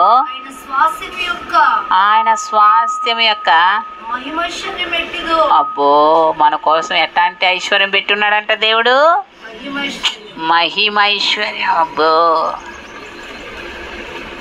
సరే, ఈ నిరీక్షణ పెట్టుకొనిన వారు మాత్రమే నా కోసము దేవుడు మహిమైశ్వర్యాన్ని నాకు స్వాస్థ్యంగా సిద్ధపరుస్తున్నాడని ఏం చేస్తారు? అబ్రహాముకు వెండి బంగారాలు ఎంతో విస్తారంగా, అయితే ఒక్క ఇల్లు కూడా కట్టుకోలేదంట ఆయన. బంగారంతోనే కట్టుకోండొచ్చు కదమ్మా, ఎంతో గొప్పదనవంతులు. కాబట్టి ఆ యొక్క పరిశుద్ధుల కొరకై దేవుడు సిద్ధపరిచిన స్వాస్థ్యం యొక్క మహిమైశ్వర్యం ఎట్టిదో ఆయన క్రీస్తునందు వినియోగపరిచిన బలాతిశయమును బట్టి విశ్వసించు మనయందు ఆయన చూపుచున్న తన శక్తి యొక్క అపరిమితమైన మహిమైశ్వర్యం ఎట్టిదో, మహత్యం ఎట్టిదో మీరు తెలుసుకొనవలెనని మన ప్రభు అయిన యేసుక్రీస్తు యొక్క దేవుడైన మహిమ స్వరూపి యొక్క తండ్రి తన్ను తెలుసుకున్నయందు మీకు జ్ఞానమును ప్రత్యక్షతయును గల మనసు అనుగ్రహించినట్లు నేను నా ప్రార్థనల యందు మిమ్మల్ని గూర్చి విజ్ఞాపన చేయుచున్నాను. అది చాలు, అది మనకు కావాల్సింది. మన నిజంగా దైవజనుడు ఆయన అప్పుడే మన కోసం ఏం చేశాడమ్మా? విజ్ఞాపన చేశాడు. అన్న సమూయేలు కోసము ఏం చేసిందమ్మా? దేవుని దగ్గర ప్రార్థన చేసింది, విజ్ఞాపన చేసింది. దేవా నాకు ఈ బిడ్డను మగ బిడ్డనిస్తే ఆయన ఏం చేస్తా? నీ కోసమే వేస్తా. ఎప్పటి వరకు ప్రార్థన చేసేసింది అన్న? ప్రార్థన ఎప్పటిదాకా? సమూయేలుకి ఆయన ముసలోడైపోయాడు, దేవుని దగ్గరికి వెళ్ళిపోయాడు. అప్పటిదాకా ప్రార్థనలు ఆయనకు పెట్టుబడిలాగా ఇన్వెస్ట్ చేసి పెట్టింది ఆమె. మనం కూడా మన పిల్లల కోసం ఏం చేస్తుంటాం? ఎంత చేస్తామా? బ్యాంకులో ఆ భూములు కొంటాం, పెడతాం, ఉంటాయి, అవి కొట్టుకుపోతాయి వరదలు వస్తే కదా. చూడు, వరదలు వచ్చాయంటే ఎప్పుడు రాలే, వరదలు వచ్చాయి, చూస్తున్నారుగా. దుబాయ్లో వరదలు కదా. దేశాలు ఉక్రెయిన్, టర్కీ, హామాస్, ఎంతంత పెద్ద బిల్డింగ్. ఇజ్రాయెల్ మీద బాంబులు వేస్తున్నారు, పైన ఇదే చేస్తున్నారు, కానీ డూమ్ కదా. ఏదేంటి అది దాంతో. కానీ ఏమైపోతుంది ఆ భూమి, ఏమైపోతున్నాయి ఆ బంగ్లాలు కానీ కదా. కాబట్టి ఇవన్నీ మనం స్వాస్థ్యం అనుకుంటాం. ఇది కాదు స్వాస్థ్యం. మనం మన పిల్లలకి ఇవ్వాల్సిన స్వాస్థ్యం దేవుని యొక్క గ్రంథం, బైబిల్ చదవమనాలా, కాంటత చేయమనాలా. వారు దేవుని ఎరగాల. దేవుని ఎరగనటువంటి ఏలి కుమారులాగా మనము మన పిల్లలు ఉండకూడదమ్మా, ఉండకూడదు. మనం ఇచ్చే స్వాస్థ్యం అది, సరేనా? మనం ఇచ్చే స్వాస్థ్యం. కాబట్టి అది మన కొరకే దేవుడు సిద్ధపరిచిన మహిమైశ్వర్యం. కాబట్టి అన్న ఎప్పుడు ఎదిగిందమ్మా? మరి నేను నీ సన్నిధికి ఎప్పుడు వచ్చేదనని ఏం చేస్తుంటావు? దావీదు అంటున్నాడు, దుప్పి నీటి వాగుల కొరకు ఆశపడినట్టు నా ప్రాణం నీ కొరకు తృష్ణ కొనుచున్నది, ఆశపడుచున్నది. తృష్ణ. ఇప్పుడు దాహంతో వచ్చాం, వస్తే పాపం ఇప్పుడు వచ్చి కూర్చున్నారు, మీకు నీళ్ళు ఇవ్వలే మీటింగ్లో మధ్యలో. మరి వస్తే ఏం చేస్తాం? నీళ్ళు బాగా దాహము ఎండిపోతుంది నాలుక అంటే వాళ్ళ దిక్కులు వీళ్ళ వైపు చూసుకుంటా మాట్లాడుకుంటుంటారా? ఏం చేస్తారు? తృష్ణ, దాహము, దప్పిక, ఆకలి ఎవరిని పట్టించుకోం. శుభ్రంగా ఆడబట్టుకొని తినేస్తాం. తాగేస్తాం. సరేనా కదమ్మా? మరి దేవుని సన్నిధికి వస్తున్నాం అనుకుంటున్నాం, కానీ దేవుని సన్నిధికి వస్తున్నాం, దేవుని సన్నిధిని వెతుకుతున్నాం అనుకుంటున్నాం, కానీ ఇలాంటి విధానంలో మనం వస్తున్నామా దేవుని ఇంటికి? అలాగైనా శ్రద్ధగా మనము అసలు ఇక వెతకడం కాదు కదా, ఎప్పుడు ఆయనతో కనెక్షన్ ఉంటే ఇంక వెతకేది ఎందుకు? ఏమా? హానోకు దేవునితో నడిచాడు. మరి దావీదేమో నా ఎదురుగానే ఉన్నావు అంటున్నాడు, నా కుడి పార్శ్వం ఎల్లప్పుడు కదా. ఇంకెతికేదేంటి? పోయిందనమాట కనెక్షన్. షోలమ్మితి అని అన్నట్టు ఆయన వచ్చి పిలుస్తున్నాడు, అమ్మ నా తల మంచుకు దడిచిపోయిందమ్మా, తలుపు తీయమ్మా, తలుపు తీయమ్మా అంటే నేనే ఆడది లేచేది అని చెప్పి మంచం మీద ఉండి లేవట్లే, తలుపు తీయట్లా. ఏం చేశాడు ఆయన? చూచి వెళ్ళిపోయాడు. ఇక అప్పుడు పోయి దేవుడు వెతకడం మొదలుపెట్టింది. అంతేనా? కాబట్టి మనము దేవుని సన్నిధి ఎప్పుడు మనతో ఉండాలమ్మా. ఆయన సన్నిధి ఎప్పుడు మనతో ఉండాలంటే ఆయనతో మనకు వ్యక్తిగతంగా ఎట్టుండాలా? మన సహవాసం అయితే తండ్రితోనూ కుమారునితోనూ ఎప్పుడు ఉండాల. కాబట్టి హన్నాకు అటువంటి గ్రహింపు ఎప్పుడు వచ్చిందంటే షీలోహ మందిరంలోనికి వచ్చినప్పుడు. మరి యాకోబుకి ఎప్పుడు వచ్చింది? ఎబ్బోకు రేవు దగ్గర వచ్చింది ఆయనకు. ఎబ్బోకు రేవు దగ్గర ఒంటరి అయిపోయాడు.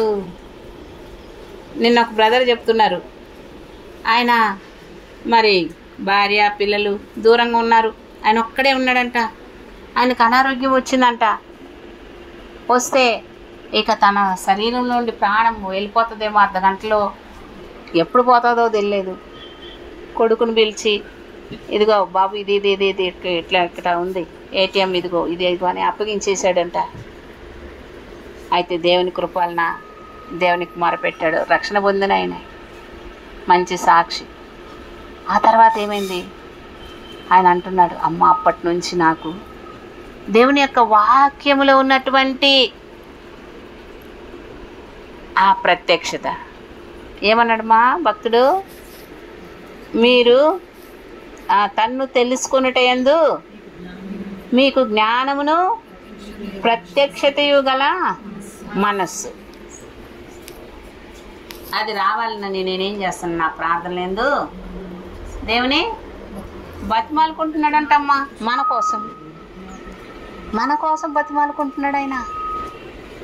భక్తుడైనా పౌలు గారు, ఆయనకు వచ్చింది ఆ వెలుగు. అందుకే ఆయన అలాగా, నాకు ఇంకా బ్రతకట క్రీస్తే, చావైతే నాకు లాభం. ఇక జీవించినది నేను కాదు, క్రీస్తే. ఇక యాకోబు, సరే యాకోబుకి ఏమైందంట? వేసాడు తుంటి నరం దగ్గర. వదిలిపెడతావా లేదా అని. నేను వదిలిపెట్టను. మనకి ఏదైనా ఒక కష్టం వస్తే చాలు, ఒక నొప్పి వస్తే చాలు, ఇంకంతే అయిపోయింది. మందిరం మానేస్తాం, ఏం ప్రార్థనలు మానేస్తాం, బైబిల్ చదివేది మానేస్తాం. ఇక నాకు నొప్పి మన భక్తి అంటాడు, గాలి కొట్టినట్టు. సరే, ఏ ఎండకు ఆ గొడుగు. ఇది సరైన భక్తేనా? మరి వాళ్ళందరూ భక్తులే. ఎప్పుడయ్యారు? నిజమైనటువంటి ఆ యొక్క వెలిగింపు అనేది కదా, తన్ను తెలుసుకొనుటయందు జ్ఞానము ప్రత్యక్షతయు గల మనస్సు వస్తేనే కానీ ఇక నాకేం వద్దయ్యా, నువ్వు నాకు చాలయ్యా, నువ్వు నాకు చాలు.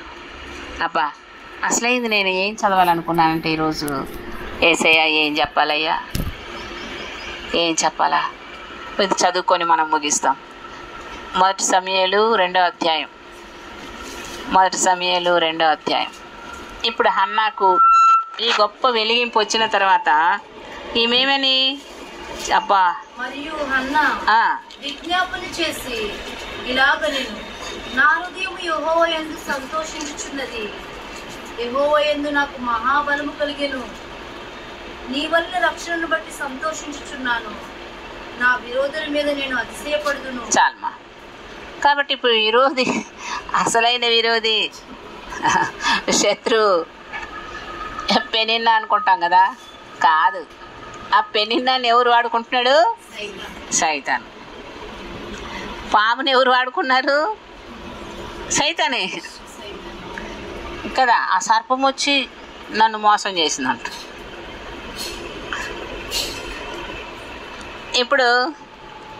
ఇప్పుడు సైతాన్ ఏమనింది? నీ దేవుడు ఏమయ్యాను అని చెప్పిన సైతాను ఇప్పుడు వాడేమయ్యాడు? అమ్మో, ఈ అన్న వెళ్ళిపోయి దేవాలయంలో వెళ్ళిపోయి బహుదుఃఖాక్రాంతరాలై ఏం చేసింది? తన హృదయాన్ని కొండను పగలగొట్టినట్టు పగలగొట్టి పారబోసింది కన్నీరంతా. ఎలాంటి నేనేందో ఈ ఏలీ కుమారులు పాడు చేద్దామనుకుంటే అసలు ఇంక సమూయేలు వచ్చిన తర్వాత ఏమైంది? ప్రభావం వచ్చింది, దేవుని మహిమ వచ్చింది, శీలోహ మందిరంలోనికి వెలుగు వచ్చింది, తేజస్సు వచ్చింది, మా పరిస్థితులన్నీ ఆత్మీయంగా అంత పరిశుద్ధత, పవిత్రత. అబ్బో, వాళ్ళందరూ మిస్పాకు వచ్చి వాళ్ళు కూడా ఏడుస్తున్నారు. వాళ్ళు కూడా మీరు కన్నీళ్ళు, మీ నీళ్ళు తోడి పోయండి నేల మీద పారబోసినట్టు. అలాగా మనల్ని కూడా ఏం చేయాలమ్మా? ప్రభు పాదాల దగ్గర నీళ్ళలాగా పారబోసేయాలంతే. మళ్ళీ తోడుకోవడం కాదు, మురికే వస్తుంది. పడేసిన నీళ్ళు, కింద పడిపోయిన నీళ్ళు, పాలు, నెయ్యో అయ్యో నెయ్యి కదా అని తీసుకుంటే ఏమొస్తుంది? మా దాంట్లో మురికే వస్తుంది. అలాగా మనము మన హృదయాన్ని ప్రభుకలాగా అన్నలాగా మన హృదయాన్ని అంతటినీ ఆయన పాదాల దగ్గర ఏం చేయాలా?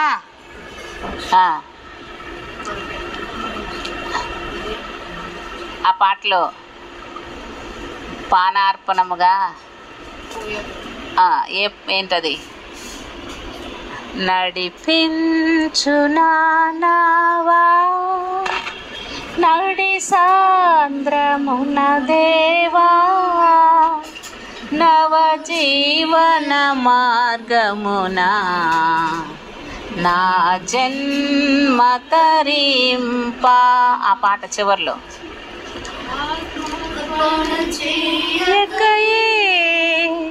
ఆశించితిని చెలిమి, అహమును ప్రేమించుచునే అరసితి ప్రభుని కలిమి.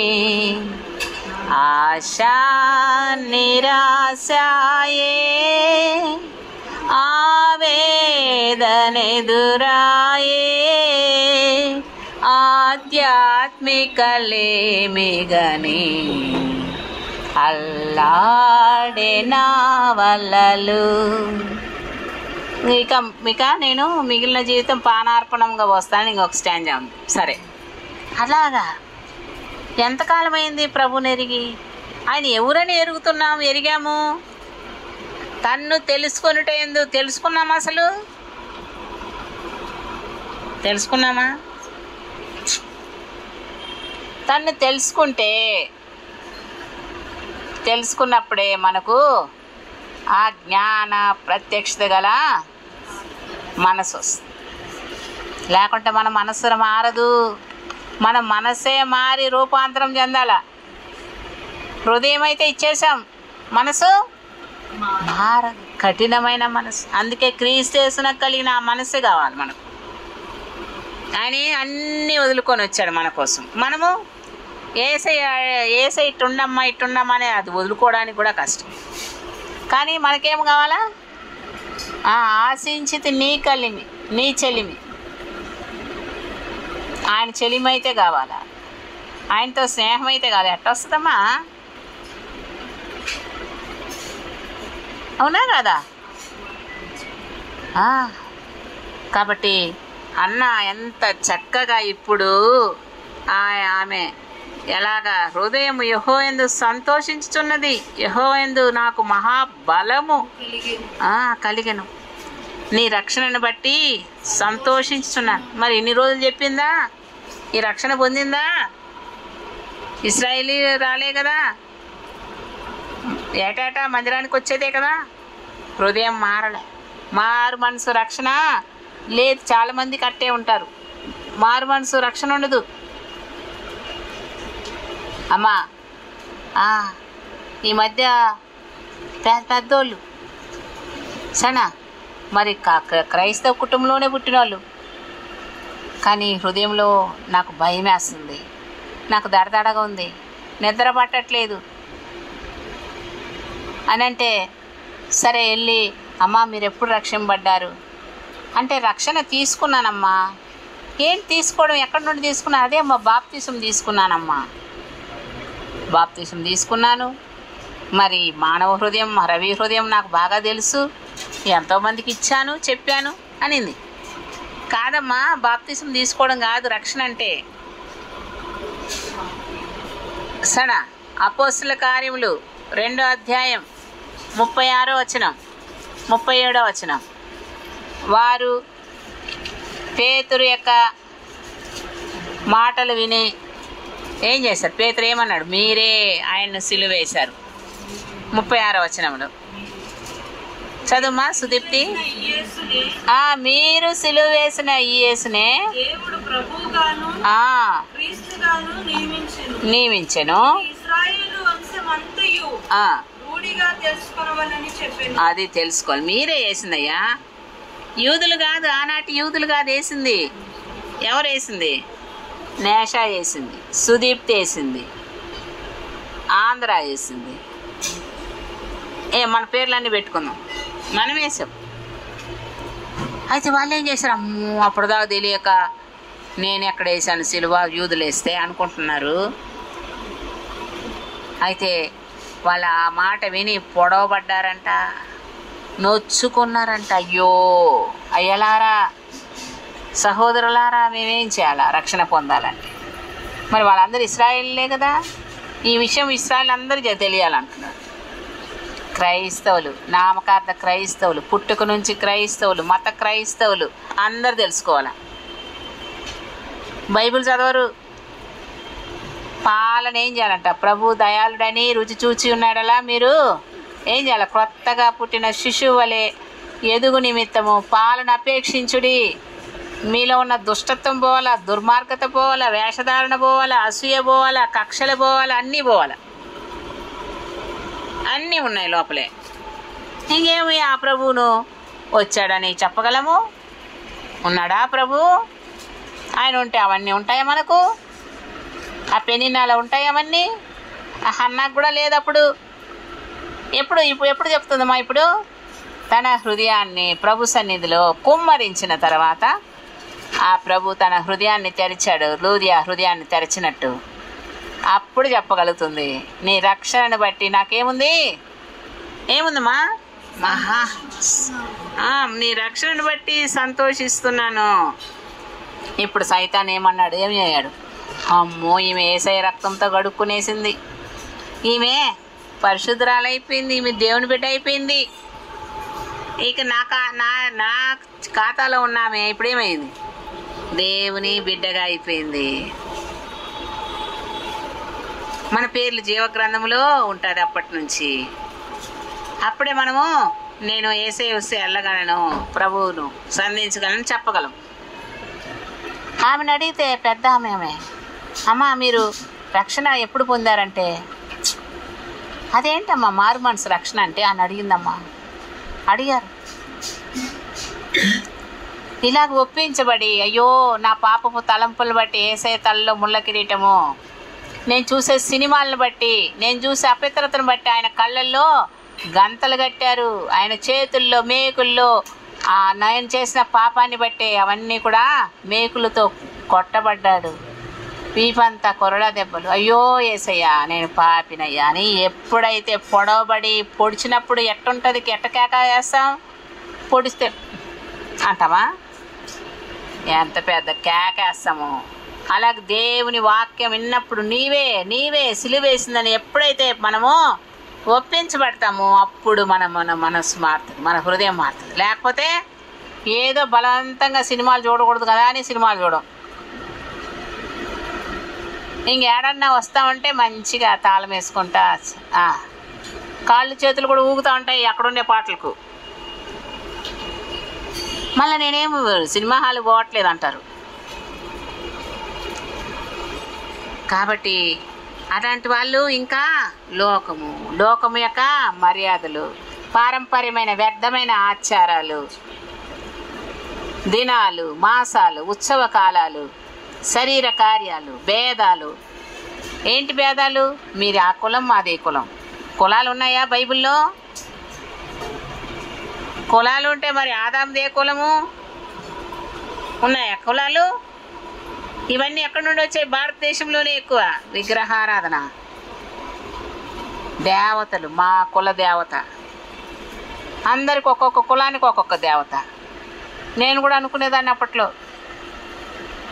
అమ్మా ఎంత అంధకారంలో ఉన్నాం, ఎంత చీకట్లో ఉన్నాం, ఎలాంటి గుడ్డితనంలో ఉన్నాం. ఉందా మారు మనసు? ఇప్పుడు కూడా అటు పోవట్లేదు అనేసి అంటే వెలిగింపు ఉందా? ఇట్లాంటి జ్ఞానమును గురించిన ప్రత్యక్షత ఉందా అట్లాంటి వాళ్ళకు?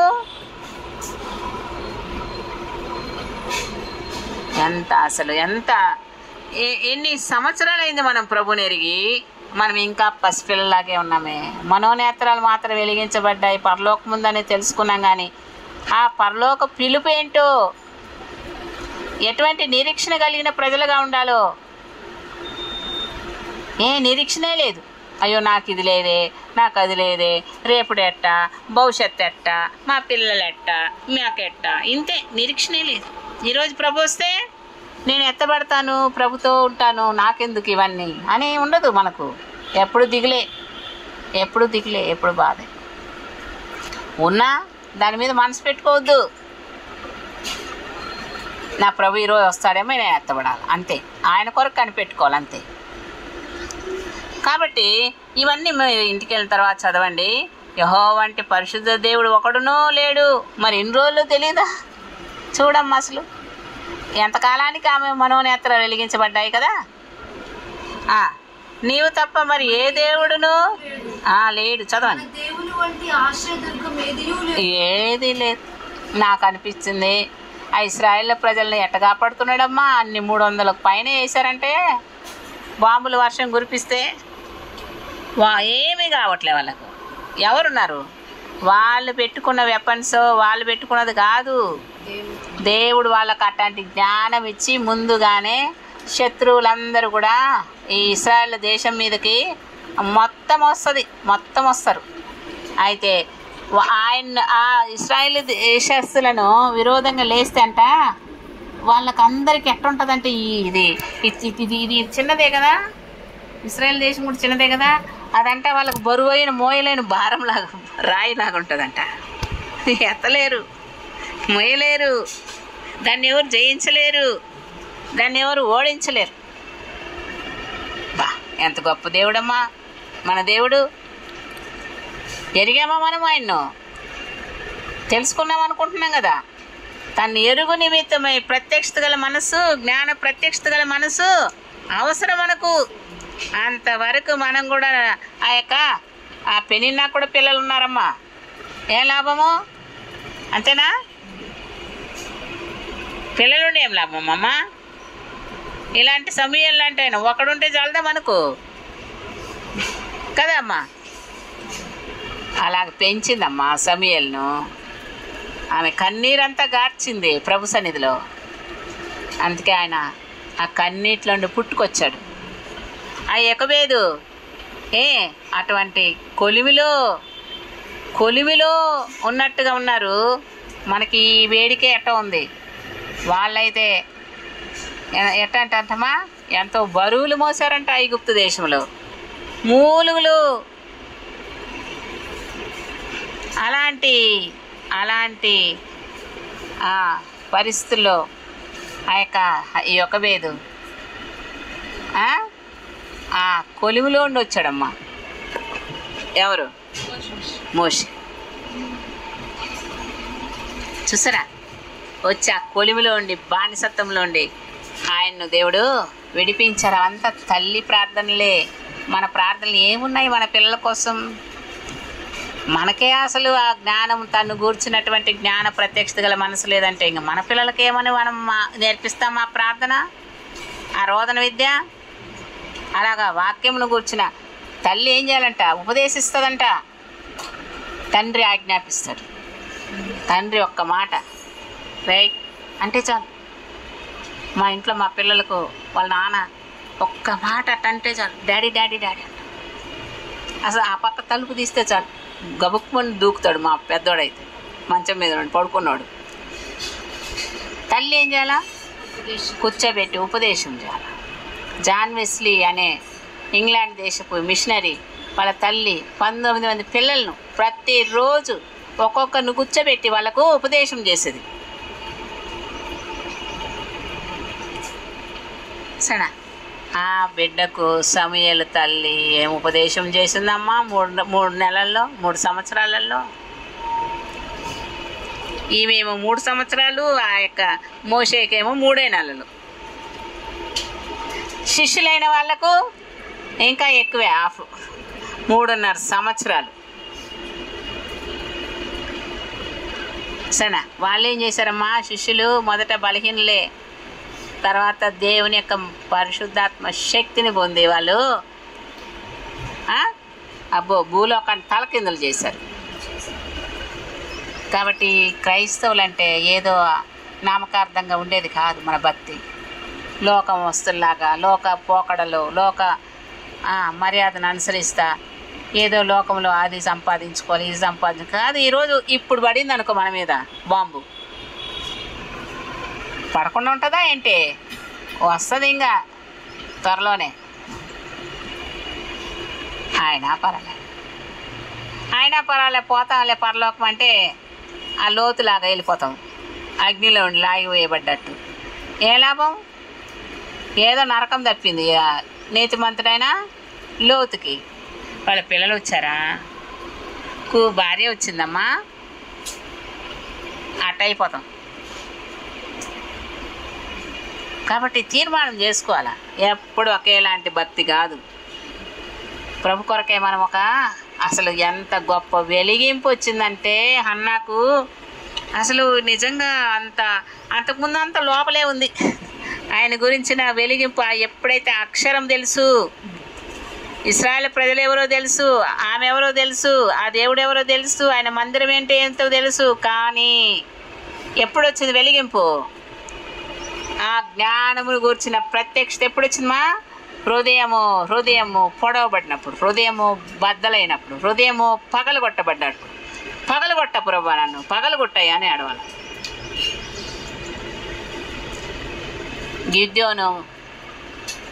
గిద్యోను ఖడ్గము, యెహోవా ఖడ్గం. ఆ కొండలో ఏం చేశారు? దివిటీలు పెట్టారు. నేను కొండను పగలగొట్టు, మీరు పగలగొట్టాను అన్నారు. 300 మంది. ఈయన పగలు కొట్టాడు, వాళ్ళందరూ పగలు కొట్టారు. అంతే, శత్రు సైన్యం ఏమైపోయింది? ఆ వెలుగును చూసి పారిపోయారు. మనలో వెలుగుందా? మనలో ఉందా? కనపడుతుందా? మనలో ఉన్న వెలుగు? ఏం వెలుగుందమ్మా?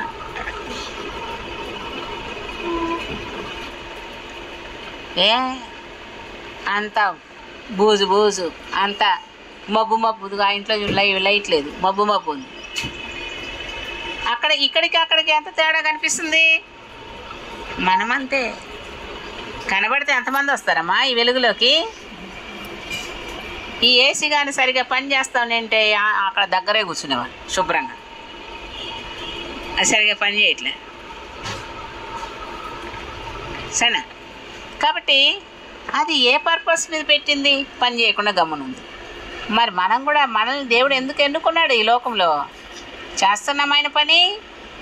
ఆయన కొరకు జీవిస్తున్నామా? కాబట్టి అసలు నిజంగా ఇదంతా చదివితే ఎంత బాగుంటుందంటే, ఆయనే అనంత జ్ఞాని, ఆయనే క్రియలను పరీక్షించువాడు. ఇంకను అంత గర్వముగా మాట్లాడకుడి. మాట్లాడకండి, అంత గర్వంగా మాట్లాడద్దు పెనినా, నా శత్రువా, నా వైరి. గర్వపు మాటలు మీ నోట రానియకుడి. ప్రఖ్యాతి నొందిన విలుకాండ్రు ఓడిపో. చూసారా, ఆమె రన్నింగ్ రేస్ కదా, ఫస్ట్ పిటి ఉష కదా, ఆమె ఎవరు, మల్లీశ్వరి వెయిట్ లిఫ్టరు. మరి ఇప్పుడు ఎవరెవరు ఉన్నారు, అప్పుడు విన్నది నేను చిన్నప్పుడు. సరే, మరి అలాగా క్రికెట్ ఆడి గెలిచి వస్తే అట్ట వాళ్ళని ఆహ్వానిస్తారు కదా, ఒక్కోసారి వాళ్ళే ఓడిపోతుంటారు. ప్రఖ్యాతి నొందిన విలుకాండ్రు ఏమైపోతారు, ఓడిపోతారు. అదుకో తొట్టిల్ని వారు, అరే ఏంటి వీడు ఎప్పుడు ఓడిపోతానే ఉంటాడు, వీడిని పెట్టుకొని లాభం లేదనుకుంటే, ఇక ఎవరు లేరు కదా అని పెట్టుకుంటే వాడే గెలిచాడు. చూసావా, తృప్తిగా బుధించిన వారు అన్నము కావాలని కూలికి పోవద్దు. అమ్మో పాపము. అప్పుడు వరదలు వచ్చినప్పుడు ఆ యొక్క ఏంటది హెలికాప్టర్లో భోజనం తీసుకొస్తే వేస్తా ఉంటే, అమ్మ ఎంతంత గొప్ప ధనవంతులు అంటమ్మా, ఆ యొక్క ప్యాకెట్ల కొరకు పరుగులు ఇస్తారంటమ్మా. అమెరికాలో సనా క్యూ కొన్ని మైళ్ళ కిలోమీటర్ల దూరం నిలబడ్డది భోజనం కొరకు. డబ్బులు ఉన్నాయి కానీ భోజనం లేదు కరోనా టైంలో. మనం కూడా ఇట్టే ఉంటాం అనుకుంటామా?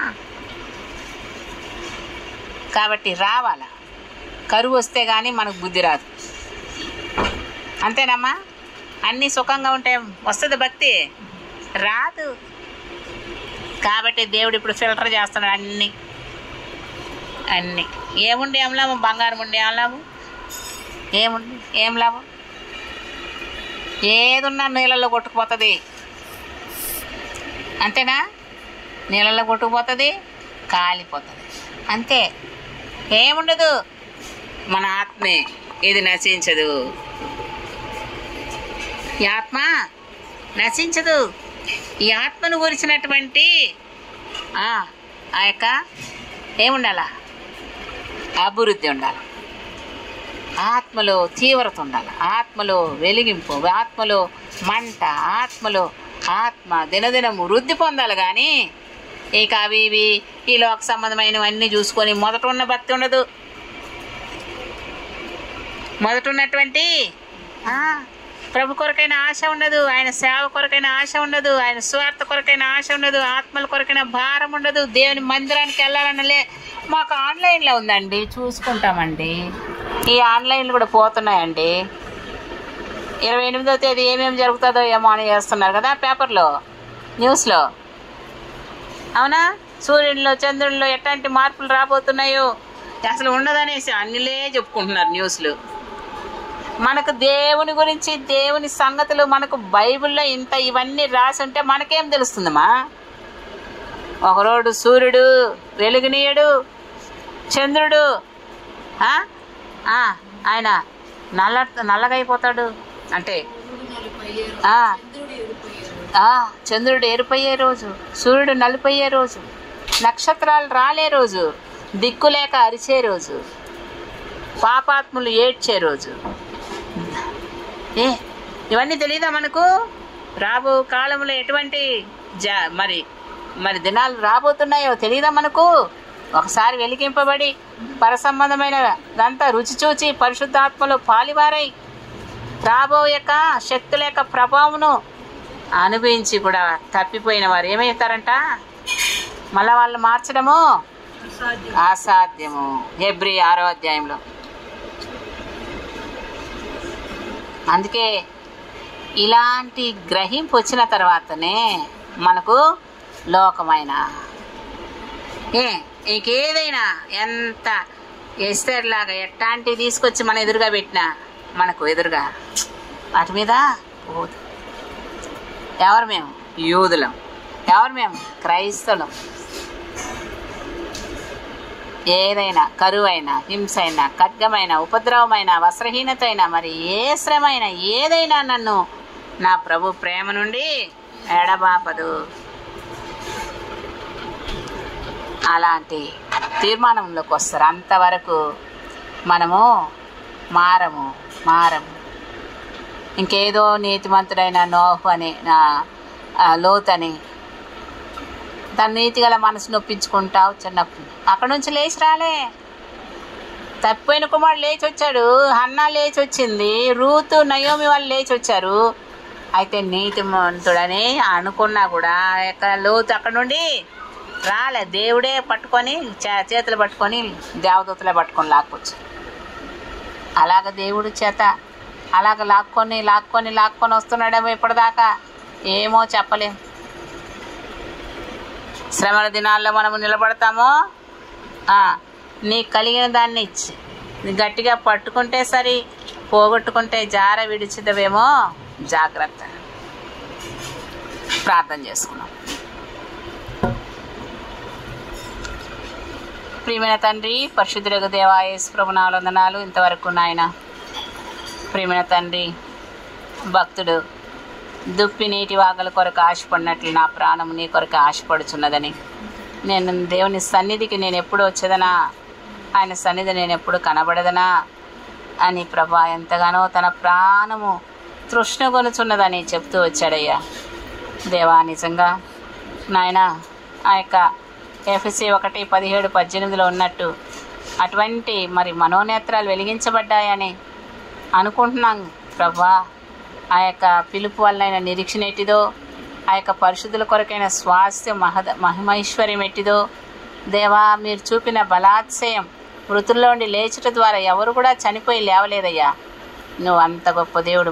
మేము కూడా దేవాని యందు క్రీస్తునందు నిద్రించువారు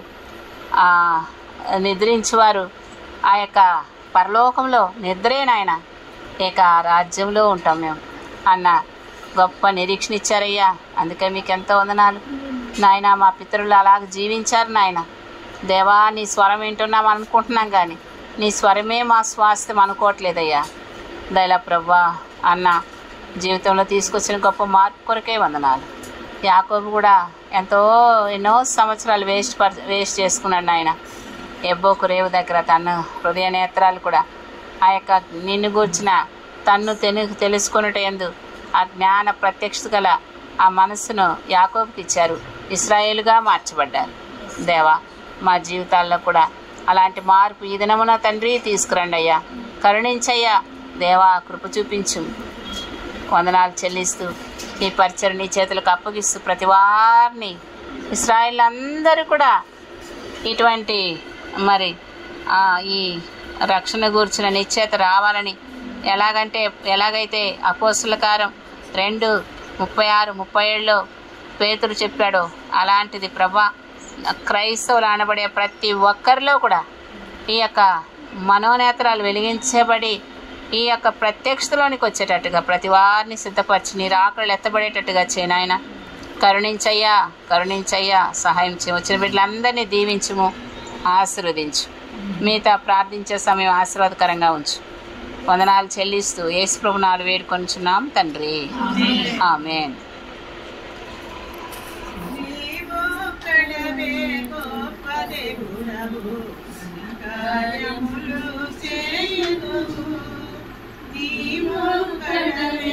గొప్ప దేవుడవు ఘన కార్యములు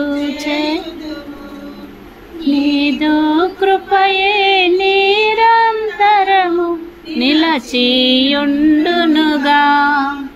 నీదు కృపయే నిరంతరము నిన్ను మేము ఆనందముతో ఆరాధించెదము.